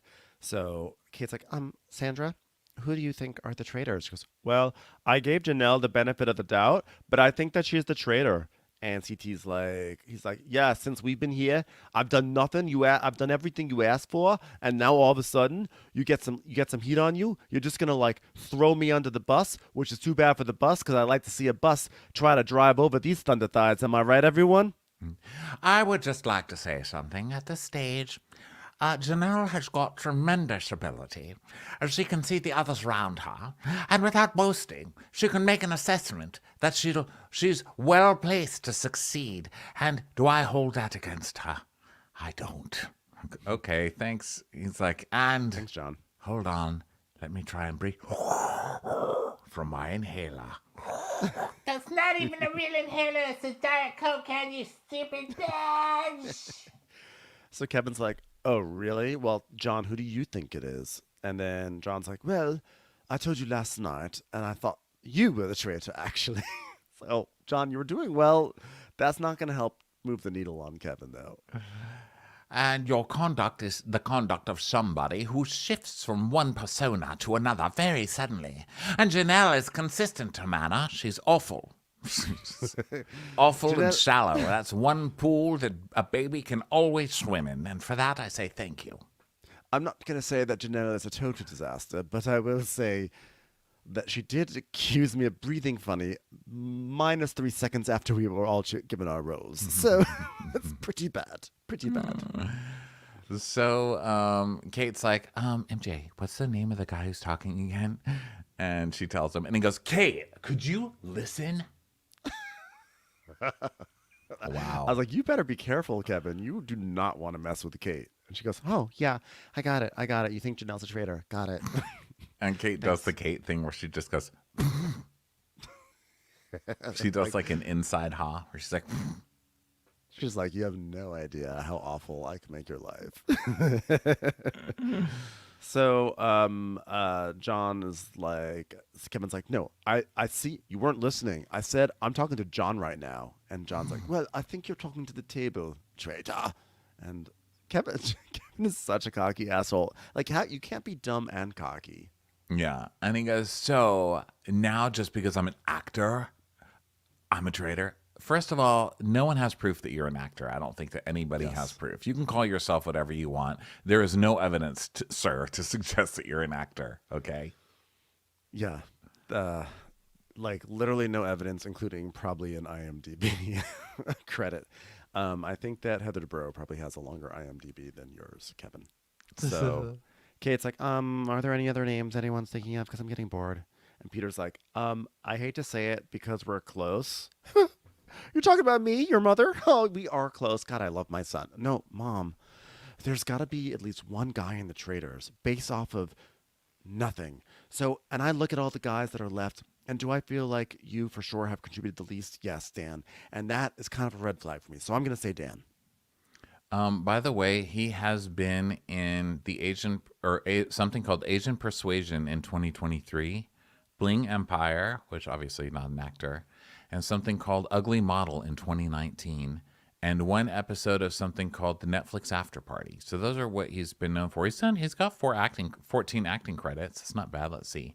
Heist, Morning After Gone Wrong, Dev on Depp, Dating After College, Cat Loves L.A., Bruce, Finding Tomorrow, Phantomite, Never Heard of Anything. Sir, I stand by it. Yeah. Still, I do not believe that Kevin has a notable acting career. So Kevin's like, he's a politician. He's just accusing me because that's what politicians do. They take your taxes and then they accuse you of things. Everybody knows that. So Peter accuses Dan. Peter's like, I'd like to say something. Dan's a traitor. And Dan's like, Kate, I know you don't know me, and I'd like to hear evidence and reasons why you think that. And Kate's like, well, you also win everything. Yeah, but I don't take it personal. So you think I'm a traitor? Like, I'd love to hear the reasons why I've done that to make you feel like I'm actually a traitor right now. So, like, if you want some reasons, like, can you give me some? Because, like, in this game, I'm not a traitor. So I think that pretty much absolves me. Thanks. Janelle says, Literally, when I come to you and say, give me a name, like, who do you think is a traitor? And, like, you, like, literally have nothing to say about it, Dan? Never anything to say, Dan? I mean, come on, Dan. Yeah. And he's like, yeah, no, that's a great question. By the way, that right there is a tell. If someone goes, that's a great question in the middle of the round table. or to be honest with you, let me be honest with you right now. Okay, I got to be honest. That's another one. Because the way I'm playing this game is the way I play Big Brother. I'm like, and you won Big Brother, Dan. Okay, so you won Big Brother through mass deception. He's like, I can use those skills to help find the faithful. I learned a few people, and I put a 1,000% trust in them. And then sitting back and waiting to see who the traitors are, like, that's how I'm gonna do it. And she's like, you've done nothing, Dan. Okay, all you do is sit back and don't say a name, and you do nothing, and you just watch people. And he goes, oh, okay, so that means I'm a traitor, doing nothing. Okay. She's like, yeah, because you're not acting like a faithful. Now, like, to me, okay. this is obvious. I mean, of course, we know that Dan's a traitor, and that's the thing where it's unfair, because it's like, of course, it's obvious. I know. But I just think Dan is such a bad actor. I can't believe this wasn't completely obvious to everybody. Yeah. And like when he says I'm playing this game the way I play Big Brother, as if that's supposed to exonerate him. I'm like, anyone who's watched Big Brother knows that Dan is like he's extremely shrewd with his social game. Like, that is not an advertisement for being faithful. Yeah. So then Trishelle agrees. She's like, yeah, Dan never says anything, guys. And the rest of us put targets on ourselves. And Chanel goes, yeah, like me. I just named 30 people. I just named people from Wheel of Fortune, okay? Contestants of Wheel of Fortune I named as traitors, Dan, okay? And by the way, Trishelle makes a good point too, which is not only is it suspicious that he doesn't put out people's names, but it's also not being helpful to the group because he's not contributing any ideas or thoughts. So I was like, wow, Trishelle actually came up with a point. So Peter's like, okay, just prove it. Just prove it by giving us one name. And he goes, okay, well, I'm going to say Janelle. Well, yeah, because Janelle's coming for you, you know? And this is another thing. It's like, obviously, and she's you're like going to say target Janelle. at the table. You're just like piggybacking onto Kevin's cockamamie theory, right? Right. So he's like, I think I've been blinded in my friendship with Janelle. And the thing is, I have an issue with is that, like, we can't pin all these banishments on one person, but you led the charge on more than anyone else. And you've taken 2 or 3 shots and missed. And I've defended her. And I shouldn't have done that. You know what? But that's my fault. And I can't trust you anymore. I can't move forward with you in this game. Dun, dun, dun. Players, time for talk is over. And now it's time to vote. So now they're gonna vote and everything. They're gonna go around the table. So MJ votes for Janelle, which I was very disappointed with. I'm like, MJ, you were on the case 2 episodes ago. You sniffed it out and you've completely abandoned that instinct. What is happening? This is not right. I think when people accuse somebody else and that person doesn't go home, they're like, okay, well, I accused them and I guess I was proved wrong by the fact that they weren't voted, And stick with it. Stick with your dreams, guys. Stick with your dreams. Stick with the dreams, exactly. So she votes for Janelle, and Phaedra votes for Janelle, and she's like, I do love you. I hope we can still be friends. Phaedra's so cold. Funny. Sandra, of course, votes against Janelle, and she's like, she was the last faithful recruited, and that's why she changed on them. And then Janelle's like, spoken like a true traitor. Yeah, drink that water. You're nervous, aren't you? You are nervous, aren't you, Sandra? And she's like, my mouth is dry. I had to watch people run today, and I'm still exhausted from it, all right? Just, okay, Sandra, whatever. She's just, you're a traitor. No, you're a fucking traitor. No, you're a fucking traitor. You're a traitor, bitch. No, you're the biggest traitor, so fuck off, you. You fuck off. And Kate's like, oh, this is great. I love this season already. I love a you are fight. This is great. So Peter votes for Dan. John this fight was dedicated to anybody who thinks there are actual scriptwriters in reality television. I know. And yet still more funny than most sitcoms on TV right now. So then Peter and John both vote for Dan, and so does Janelle, of course. And then Parvati votes for Janelle, of course, because Parvati is a traitor. And then Kevin, of course, votes for Janelle. Trishelle votes for Dan. And then Dan's like, I vote for Janelle. She's either a traitor or a faithful that I just can't trust in this game. And CT, obviously, Janelle. Surrey votes for Janelle. And Bergie votes for Dan. And he's like, I'm a little suspicious that Janelle, now you come up with a name. And of course, it's Janelle who just came for you. Duh. The only one that Dan has been able, after all this time, the only theory that Dan has is that it could be Janelle. Yeah. And Kate's like, well, listen, I did watch Big Brother and I learned that those people are extremely stupid, but you also have to go with the group or otherwise they stone you in the street. So Janelle, bye. Also, there's really only room for one overly judgmental blonde lady on this season. Goodbye. I was deeply heartbroken that we could never have at least just one episode of Kate and Janelle interacting. Because that would have been one of my greatest dreams come true. Oh, yeah. So Janelle is voted out, and she goes in the circle of life. My husband did that. No, Crystal, get off of this, Crystal. You don't even do enough on your own show to deserve to be here. Go. Janelle's like, by the way, everyone, Crystal Kung, she's also a traitor. Just want to put that out there. She's in the accusation circle. So she's like in Big Brother, I played a very competitive game. And like in Big Brother, I was loyal and I was honest. And I'm a faithful, you idiots. But also, like in Big Brother, you just went too crazy for no reason. You went ham on people for no reason and totally lost votes from people that you needed. Janelle, come on. So she's voted out, and I'm mad at her because I actually love watching her on this show, and it was too fucking soon, man. And Bergie's like, good job, guys. Good job. You're trusting the traitors. And Sheray's like, well, I just had to go by her actions. I went by nothing else but her actions. Also, I have no idea what we're doing. What is this game we're playing? Sheree has no idea what game she's on. She's just like, she just thinks she's on vacation in Scotland and has like very strange rules in her Airbnb. And MJ goes, wow. And Bergie says, for some people, maybe.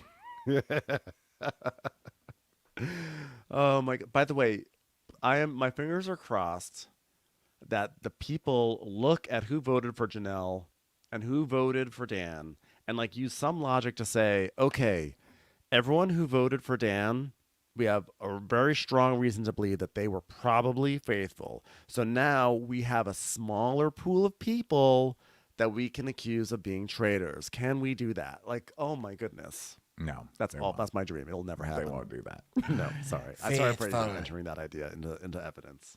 To play this game, you must treat it like a game of chess. That's a game. Well, you can look it up when you get home, because I'm sure none of you know what Have happens. you heard of chess? Do you know about chess? You know it's more than a cake, right? Well, you've just sacrificed a piece. That's bad in chess. It's a smart people's game. Right. All right, let's say it like this. This is like a game of Scrabble. Damn it. We need new people here to help me out with this one. All right. We got to, okay. Think of this, put it this way. This is like the game of life. And you've just inherited your uncle's skunk farm.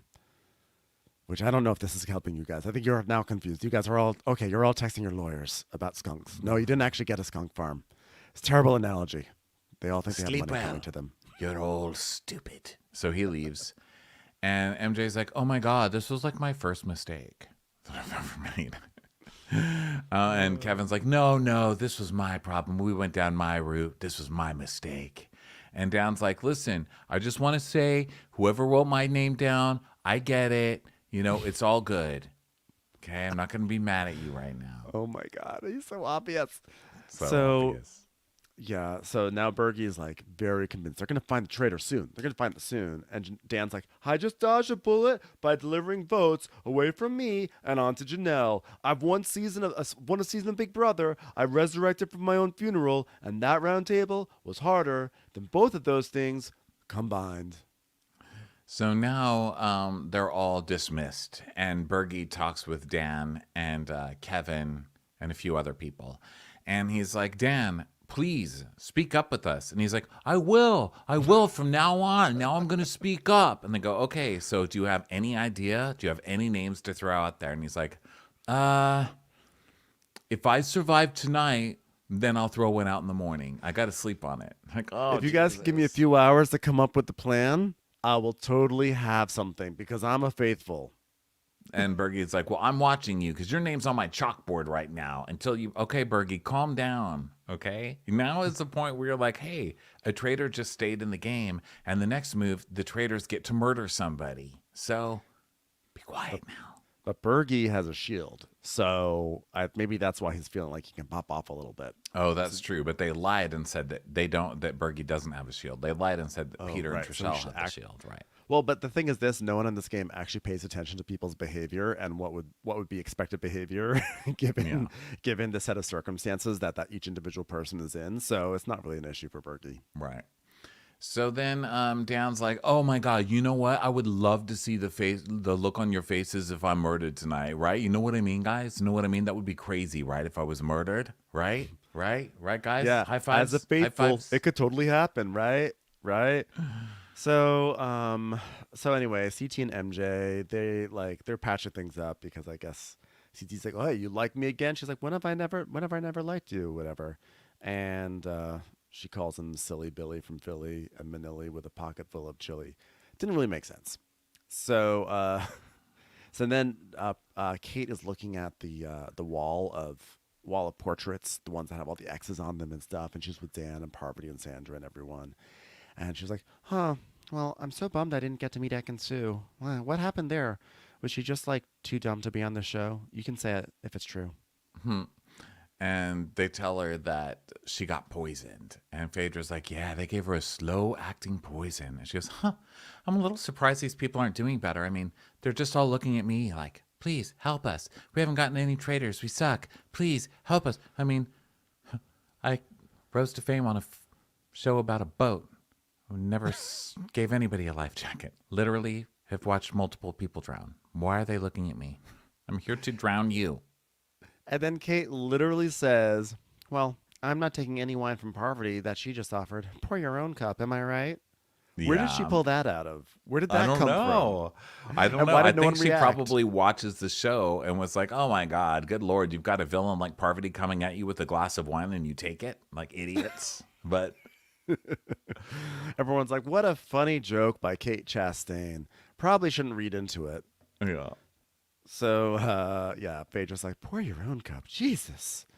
So now Peter is meeting up with John and Kevin and Bergie, and he's like, okay, listen, I told CT, Parvati, and Dan already in confidence and all very secretly that I got the shield with Janelle, and it was just to give huge cover because now we have protection to more than just 2 people, right? So who really has the shield is Bergie and Trishelle, we're going to learn so much by voting. I'm like, well, it doesn't work if you tell literally everybody in the house.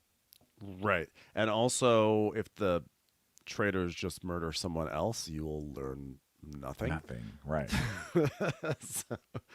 So Peter's like, if they murder, I told only 3 people. Well, and then the 3 of you. And then I told Alan.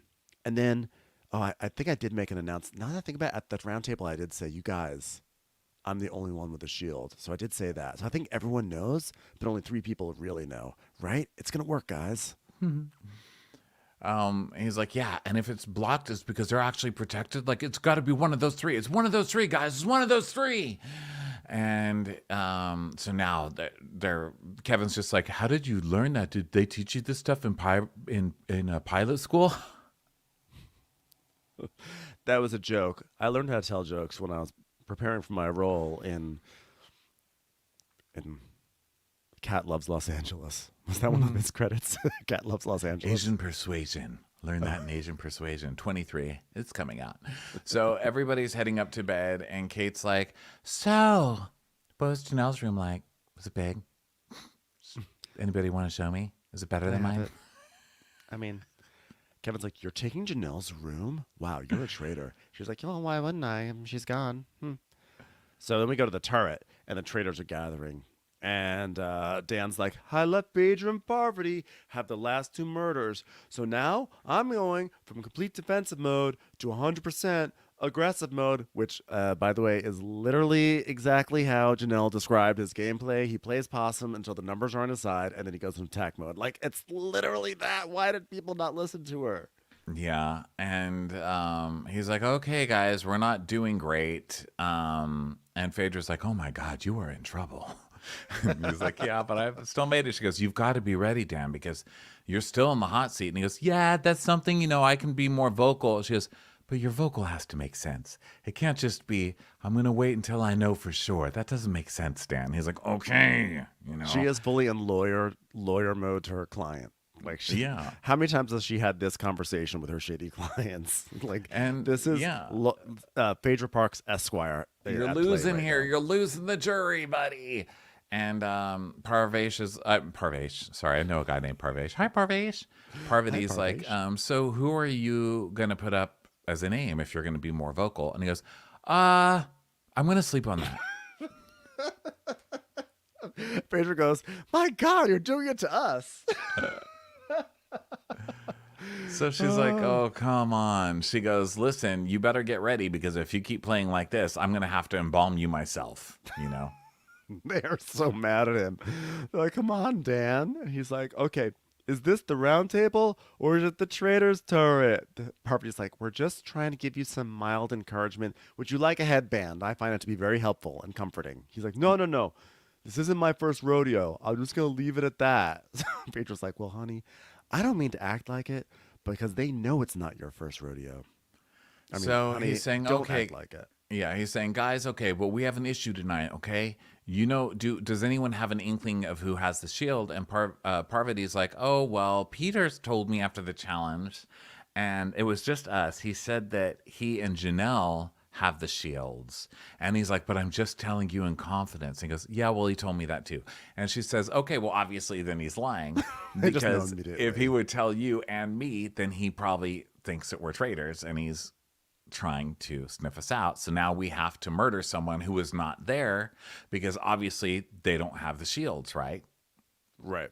And so Dan's like, yeah, I mean, and Parvati's like, well, do you trust Peter? And he's like, I don't know. I don't think he's that savvy. And Parvati's like, but I think to be safe, we need to pick someone who wasn't in that group today. And Dan's like, okay, I'm going to tell you, I need this murder, and it's rolling the dice, but we have to take out Bergie. He said there's no way he's not going to write my name down next. Oh, no. No. And Parvati just moans. She's like, oh, God. And Dan's like, listen, I know you're tight with him, but I think Sandra's a waste. You know, MJ's a waste. How is Sandra or MJ a waste? MJ also called out your name. I know. Parvati then suggests John. And then Dan's basically like he wants to roll the dice with Bergie. And Phaedra's like, on Bergie. That's desperate. That's just She's not into desperate. it. Yeah, they know they seem to know at this point that the people who are playing the outside, someone has a shield, and Peter's lying and saying it's him. So that only leaves 4 other people, and he's going to choose one, and he's also going to choose the most obvious one because he was sitting there being accused of this person the whole night. Oh my gosh. Yeah. And so I don't know why Parvati's pushing for John, but she is. And Phaedra's like, look, John's calculating, but you know, if you have the correct conversation and interaction with him, you can probably sway him. So Dan says the choices are John, play it safe and do John, Sandra, or MJ, which he thinks is a waste, or roll the dice on Bergie. And so Phaedra's like, but I love Bergie. And Dan says, well, I'm pretty confident he doesn't have a shield, you know? So this murder is going to either win me the game or it's going to lose me the entire game. And she's like, well, I can't believe I'm agreeing to this. But at the end of the day, I'm a team player. So let the chips fall where they may. So this is Dan's thing, I think, since his last season of Big Brother, where he's about to go out and then he makes some huge move that shocks everybody and is enough to keep him in the game. And it looks like from the coming next week, and they edit these things so that we can't really tell what's going to happen, but it looks like he finally does go to the round table and accuse somebody, and it better not be Phaedra. Are they allowed to turn on other traitors? Oh, hell yeah. Remember last season, that's what happened. Did they throw Cody under the bus? Oh, or it did was they Cody, throw the other right, guy? yeah. But they definitely I think so, yeah. I think this is a distraction. Like, I would love for Dan to whiff with Bergie. I don't think he's going to do it because Bergie was so vocal about Dan being the traitor that if Dan kills Bergie, that just brings so much more heat onto Dan. Unless Dan decides he's going to do this thing where he says, if I were the traitor, that would be the dumbest thing for me to do. I would never do that as the traitor. Why would I kill someone who is onto me? And Dan is capable of having that conversation. So I don't know. I cannot wait to see how this pans out. I hope it just goes like crazy wrong. Yeah. Okay, well, that is the end of the Traitors recap. Now we're going to talk about Real Housewives of Potomac for a little bit. Yeah, so Potomac, Potomac is having a season. It's having a season. What can I say? I mean, Potomac, look, Potomac is always fun to watch, even now. I mean, today we got some little gold nuggets from this show. One was we found out that Giselle and Ashley are going to be starting an athleisure fashion line. Ashley and Giselle, 2 of the least fashionable people to ever appear on Bravo. And this is a network built around Kyle Richards. So that's saying something. 2 of the least tasteful people on Bravo starting an athleisure line. And it's going to be called GNA. Yeah, and every time they mentioned like their athleisure line, the producers put up their logo on the screen. And then they added kind of like that falcon noise that normally plays when someone's walking through a deserted canyon. It's like, yes. And like, was that their way of saying this brand is dead on arrival? Because literally Giselle is like known for being like one of the worst dressed people on Bravo. So the fact that she's coming out with any sort of fashion line just feels wrong. Well, and what we see of it is terrible. They have some like pink lace for the like legging pants that Giselle is wearing, I think. It's not looking good. And Ashley has to go, wait a minute, I'm not sure about this. Is velour breathable? And she's like, oh. Why is velour in the conversation? She's like, well, here's what we're going for with this. We're going for ages about 12 years old to 65. Wow. I love a targeted demo. Specificity. It's like, it's going to be a little Lululemon mixed with Rihanna's Fenty. It's like for 12-year-olds. I don't know. It's to me, it's reading more like what was it called? LuLaRoe, whatever the LuLaRoe. liking. Yeah. Yeah, that's what to me this speaks of an MLM where you get to have that you get to choose certain things and you put your brand on and say this is what I'm selling, whatever. Like something just feels fishy about this to me already. Yeah. It looks terrifying. And she says she wants it to be like Lululemon, but with rhinestones. So sounds super comfortable. Good luck to you two. I So don't then- trust I don't trust, by the way, a late season announcement of like a fashion line. That's why I get some sort of MLM vibe off of this, because one doesn't just say, "Oh, we're starting an athleisure line, and here we already have our samples." Like I feel like the ramp up to start an athleisure line is long and difficult, and so I feel like they are just plugged into some sort of sketchy group of people, almost like those people that were funding Sonia's clothing, those guys from New Jersey. Like this is something is fishy here. I'm going to tell you that right now. Wait, do you mean when she got picked up for Century 21. yeah. Well, Was that the same actually, thing? it That was maybe a like different year, thing, right? It was a year before that, actually. It was remember there was that guy who had or was it Bethany who went in and was like, "Okay, let me look at your books. I don't understand your books. What's going on here? What's this expense? I don't understand this. Why use this paper? Do you even have a pen here? What sort of office doesn't have pens?" I've also got some bad news here. I just looked up GNA Apparel, and it is already a company.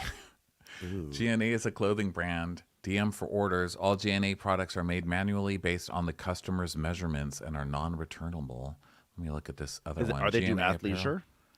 Is it possible that GNA is a company and then Giselle and Ashley just made the initials work for them? Like they're just going to be selling GNA stuff? It's like we're calling it GNC, clothes that you can eat for nutrition.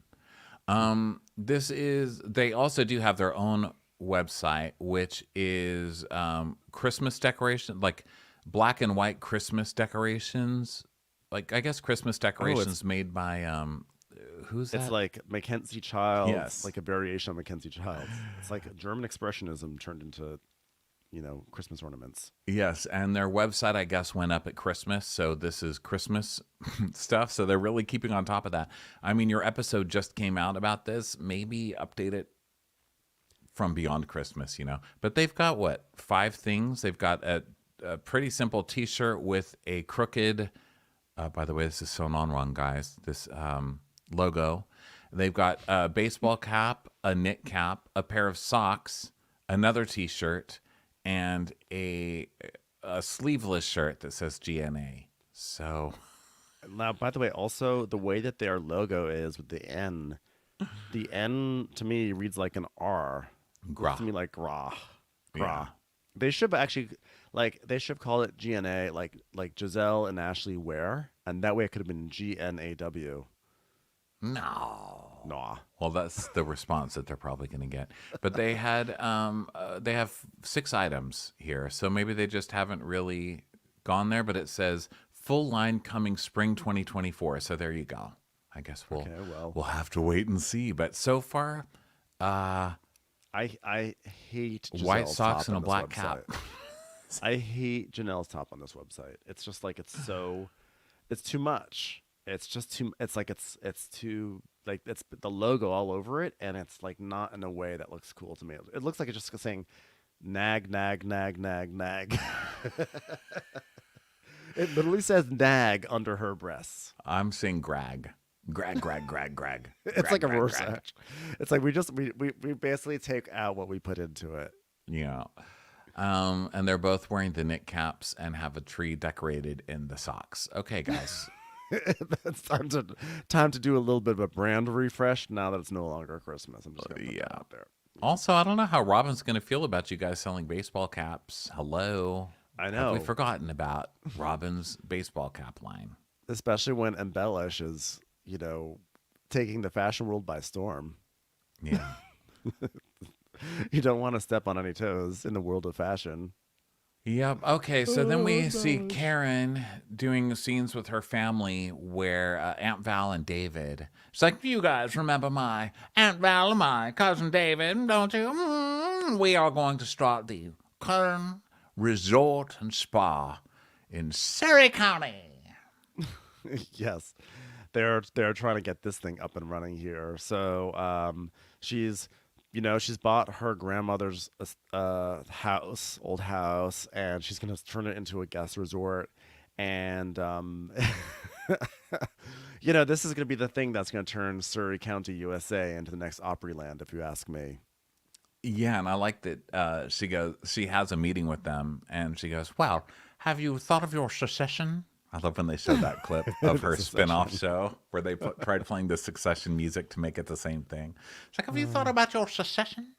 And so she has them over, and she goes, yeah, so now that I have the house, I'm trying to figure out if it's going to be a structure we can use or if we are going to demolish it and build a new structure. I'm like, Karen, you just said last week your grandmother's house is going to be a historical site in Surrey County where you're going to celebrate the town and let people see like 100-year-old house or whatever. And now you're going to demolish it. But then later on, when they go to the house, I was like, is it safe for people to be inside this structure?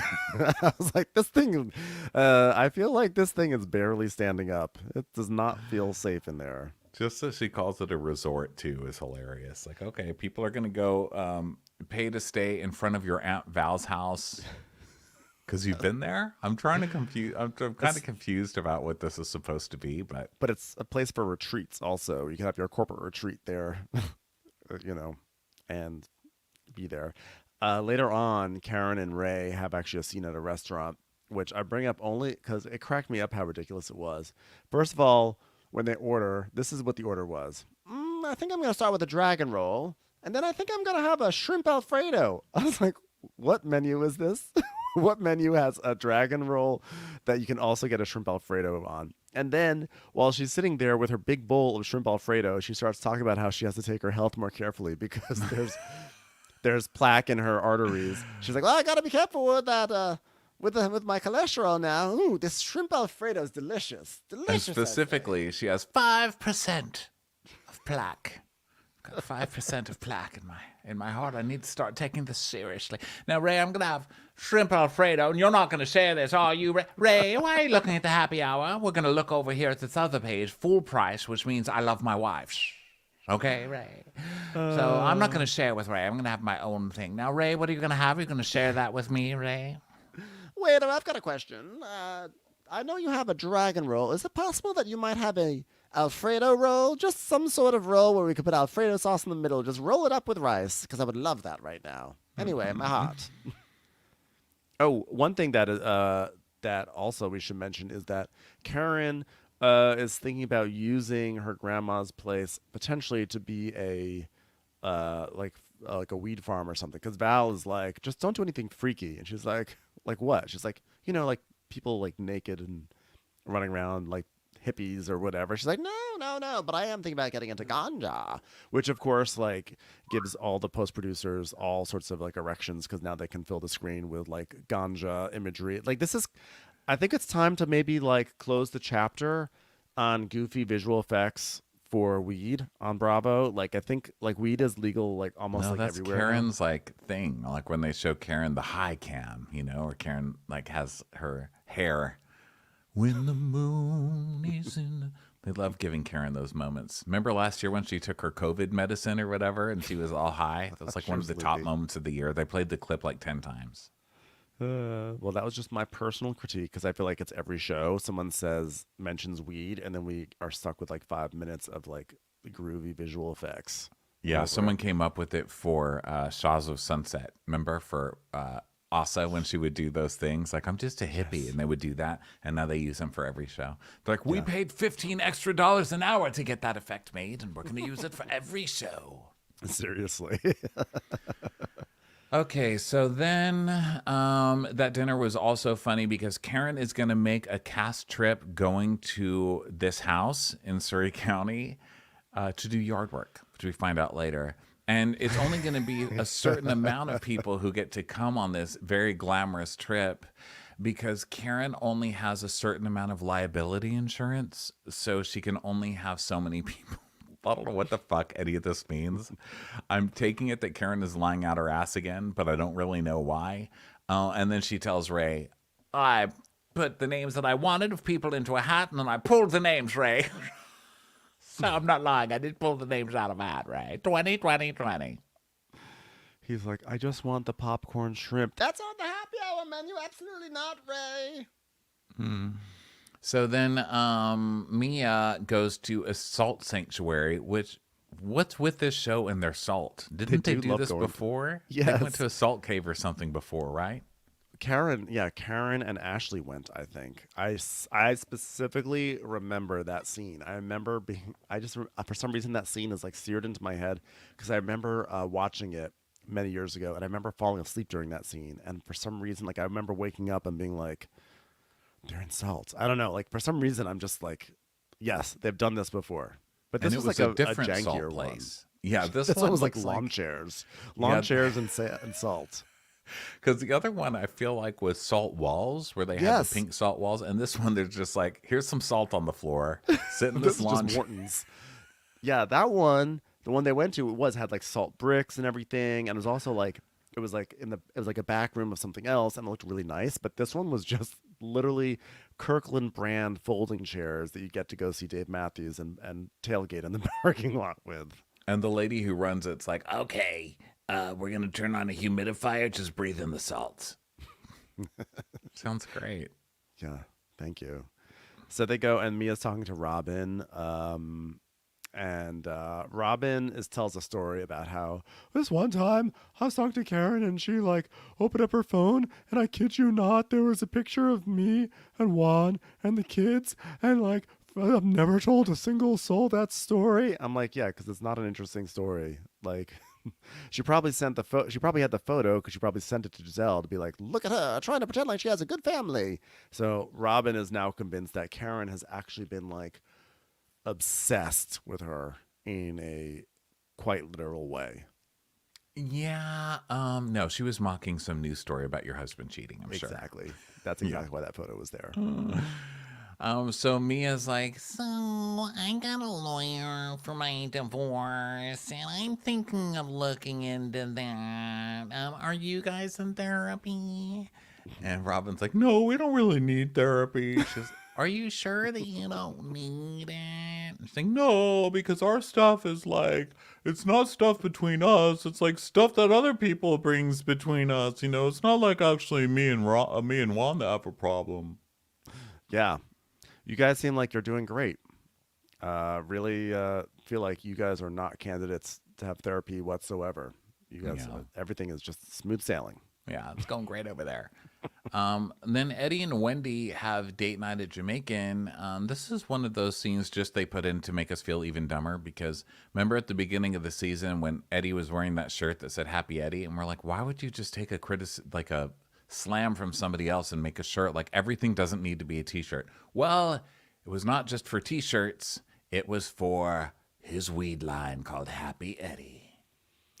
Yeah, so they're just talking about Happy Eddie, and for like Wendy's talking about how, oh my goodness, this job that this show she's trying to launch is so difficult. She's got to find a producer and guests and yada yada yada. I'm like, we need to end this storyline right now. And then Eddie's doing his whole like launching Happy Eddie, and it takes a lot of time, and he's a lawyer and he's taking away time from that, and they're both busy, and she goes to sleep sometimes and he's not in bed yet, and he comes in at 2 a.m. and they're busy with their two very dull entrepreneurial endeavors. Well, hers is real. I mean, she has a YouTube thing. She's got 17.3 followers. I just looked it up. It's called the Dr. Wendy Osefo Show, the Dr. Wendy Show. And the first episode is called What If You Fly? What if you fly? What if you fly? Yeah. I thought and it would last be like, week- what if you fly domestically, but don't want to spend that money or something. But it's just what if you fly? Just fly. That's it. Flying. She had said last week that she had to fire that original producer, which I was surprised because I love that the original producer's idea of just like having an apartment like in the middle of a construction zone and whatever her big ideas were. And Wendy's like, yeah, I had to fire her because she gave me a contract that said she gets 50% of the show. And I said, you're out of here. So she hired these kind of intern, well, I shouldn't say intern, but really young younger people. She's like, Right. how much do you charge? $5? You're hired. So they're doing that. We also find out in this scene that Eddie is coming home at 2 a.m. every day. I don't know if he's Which- coming home at 2 a.m. I think he's just not getting into bed until 2 a.m. I mean, I wrote he's been coming home at 2 a.m., but I don't know. I mean, is he out partying? What's Eddie doing? I took it that he was like downstairs working and he's not getting into bed until 2. But Oh, it could be okay. that he's staying out. I'm not sure. I mean, look, Wendy's YouTube show, I think we said earlier in the season, this is actually a really good fit for her. I just think that like the storyline of her having to gather producers and interns to put on a YouTube show is just like not that inherently fascinating. You know what I need an update on? You gathering Wicks. That's what I need. Are we just going to pretend that never happened? Are we not going to talk about the Wicks anymore? That was a huge deal in my life personally. I need more of that. Yeah, that's best. But he also made a cheers at the beginning of this dinner where he's like, well, cheers to us both having our own life or something. And I was like, what? This couple's so odd to me. But very well dressed. I love their fashion style, and I love that they always seem like they're having fun. Yeah, I love them together. I'm a little worried that we're sort of like hitting the end of the road for Wendy, which makes me sad because I've always really enjoyed her. But I think that I'm worried. I'm worried that there's not much left for her. I feel like we're sort of scraping the bottom of the barrel now with her storylines. Yeah. So Giselle and Ray have their date night. We already talked about that. Okay. So now Karen is not Giselle and Ray. Sorry, that was wrong. That would have been an interesting plot. Yes. Karen and Ray. But then there's very dramatic music because Karen is texting the girls her chosen few that she pulled out of a fake hat, and she's seeing who's going to come, and Giselle refuses. She's like, no, thank you, but thank you for the offer. Well, because it's Candace, it's Wendy, is it Ashley and Giselle are the selections, and so everyone says yes except for Giselle, because Giselle's like, I am not going to Karen's farm with Candace. I will not be in a Sprinter van with Candace. She actually says it's dangerous, that it would be very dangerous for her to be around Candace and Wendy. So there's Giselle using her. It's a little bit of an alarmist, I would say. Yeah. So that's the first try. So then Giselle and Charisse go over to hang out at NECA's house. I'm like, well, this is what you get for refusing to be around the cast, okay? You get a NECA and Charisse scene. Giselle, have fun with that. Yeah, and basically since Karen couldn't get Giselle to come, because Karen wanted to have a big fight at her farmhouse, she's like, well, fuck it, I'll just invite everyone now. So now she's like, oh yeah, great news, I got my liability insurance increase at the last second. Yes, turns out that State Farm has a 24-hour hotline for increasing liability insurance on farmhouses, so got that taken care of in the middle of the night, and now you all can come. Yeah, so now Robin's like, no, sorry, last minute, I can't go. And she just writes back, Cool, Robin. Cool, Robin. Yeah, I already committed to spending the day not going to therapy. And NECA, of course, is like, she's like, I want to go. Basically, she's like, yeah, everyone's like kind of disrespected by the fact that there's like, we get to be like sloppy seconds. Like Mia's like, I can't get past the whole thing of like the original invite, and everyone's acting like they're like offended that they Karen were not wrote, invited originally. Mia, you need to. That was her response. But NECA's like, shit, I'm a newbie here. I really got to go to this. So she's like, okay. Oh, yeah. And also, it's a group scene, guys. You're on an ensemble show. You have to go do these. You don't get to just decide every episode. That's the problem with your season. We say it every week, so we don't need to pound it into the ground now. But geez, guys, you're on a TV show together. Yeah, exactly. So it winds up being NECA, Candace, Wendy, Ashley, and Karen going to Surrey County. So it's boring. They get that's the gist of it. They get onto this bus to go. It's really lame, and they go get gas station margaritas, and Wendy starts giggling a lot. That was pretty much the big thing in this. But then they get to the place, and Karen makes them do yard work, which is super weird. And we actually have to watch a big goofy scene of them wackily doing yard work, and I just felt for the people on the show, because I was like, Wendy and Candace hate these bitches too, but they show up, Yeah. and they do it, And Candace and Ashley too. But yeah, this is they Well, they who'd I come say? in. You said Wendy and Candace. You know what? I see that's what you meant. But either way, you're right. People show up, but it's like as a result, we're watching like it's supposed to be a scene of them fixing up the estate. That's going to be sort of like a nice thing, but we're just literally watching them rake weeds out from under a tree, and then like someone pretends that there's a snake, and then Wendy freaks out, and you're like, it's like what you said earlier. We're just watching them do yard work. Like It's they traveled all weird. this way to do yard work. It's weird. Like nobody there was like, this season is really lagging.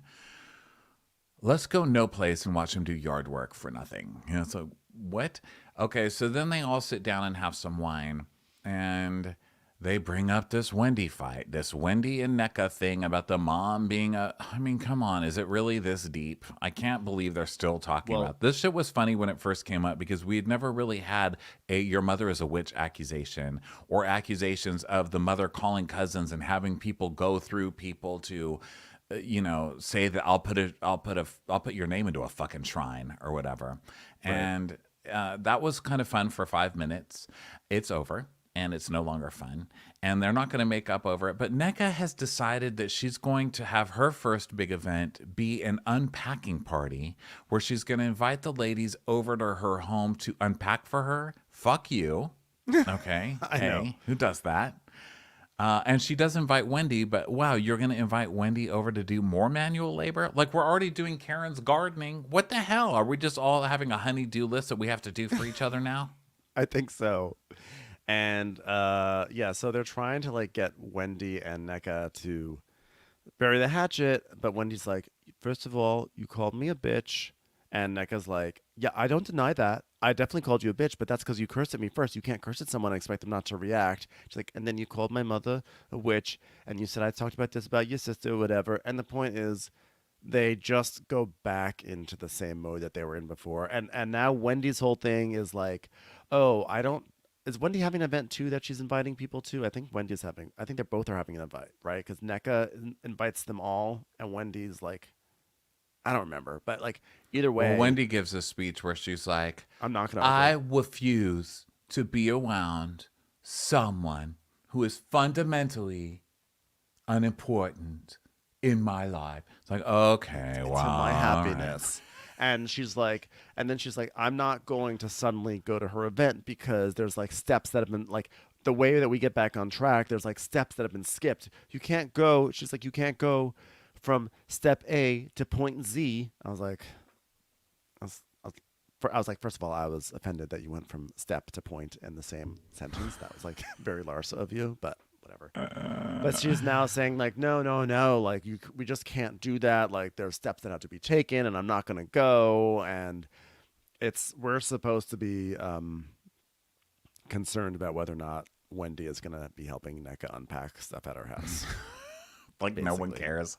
And guess who else doesn't care? The cast. I mean, the cast was so bored in this scene, having to watch this tired fight, having to watch Wendy's pre-planned monologue about, well, I refuse to be around, like doing one of her like terrible reads that she's practiced 20 times before she got there and still kind of bungles.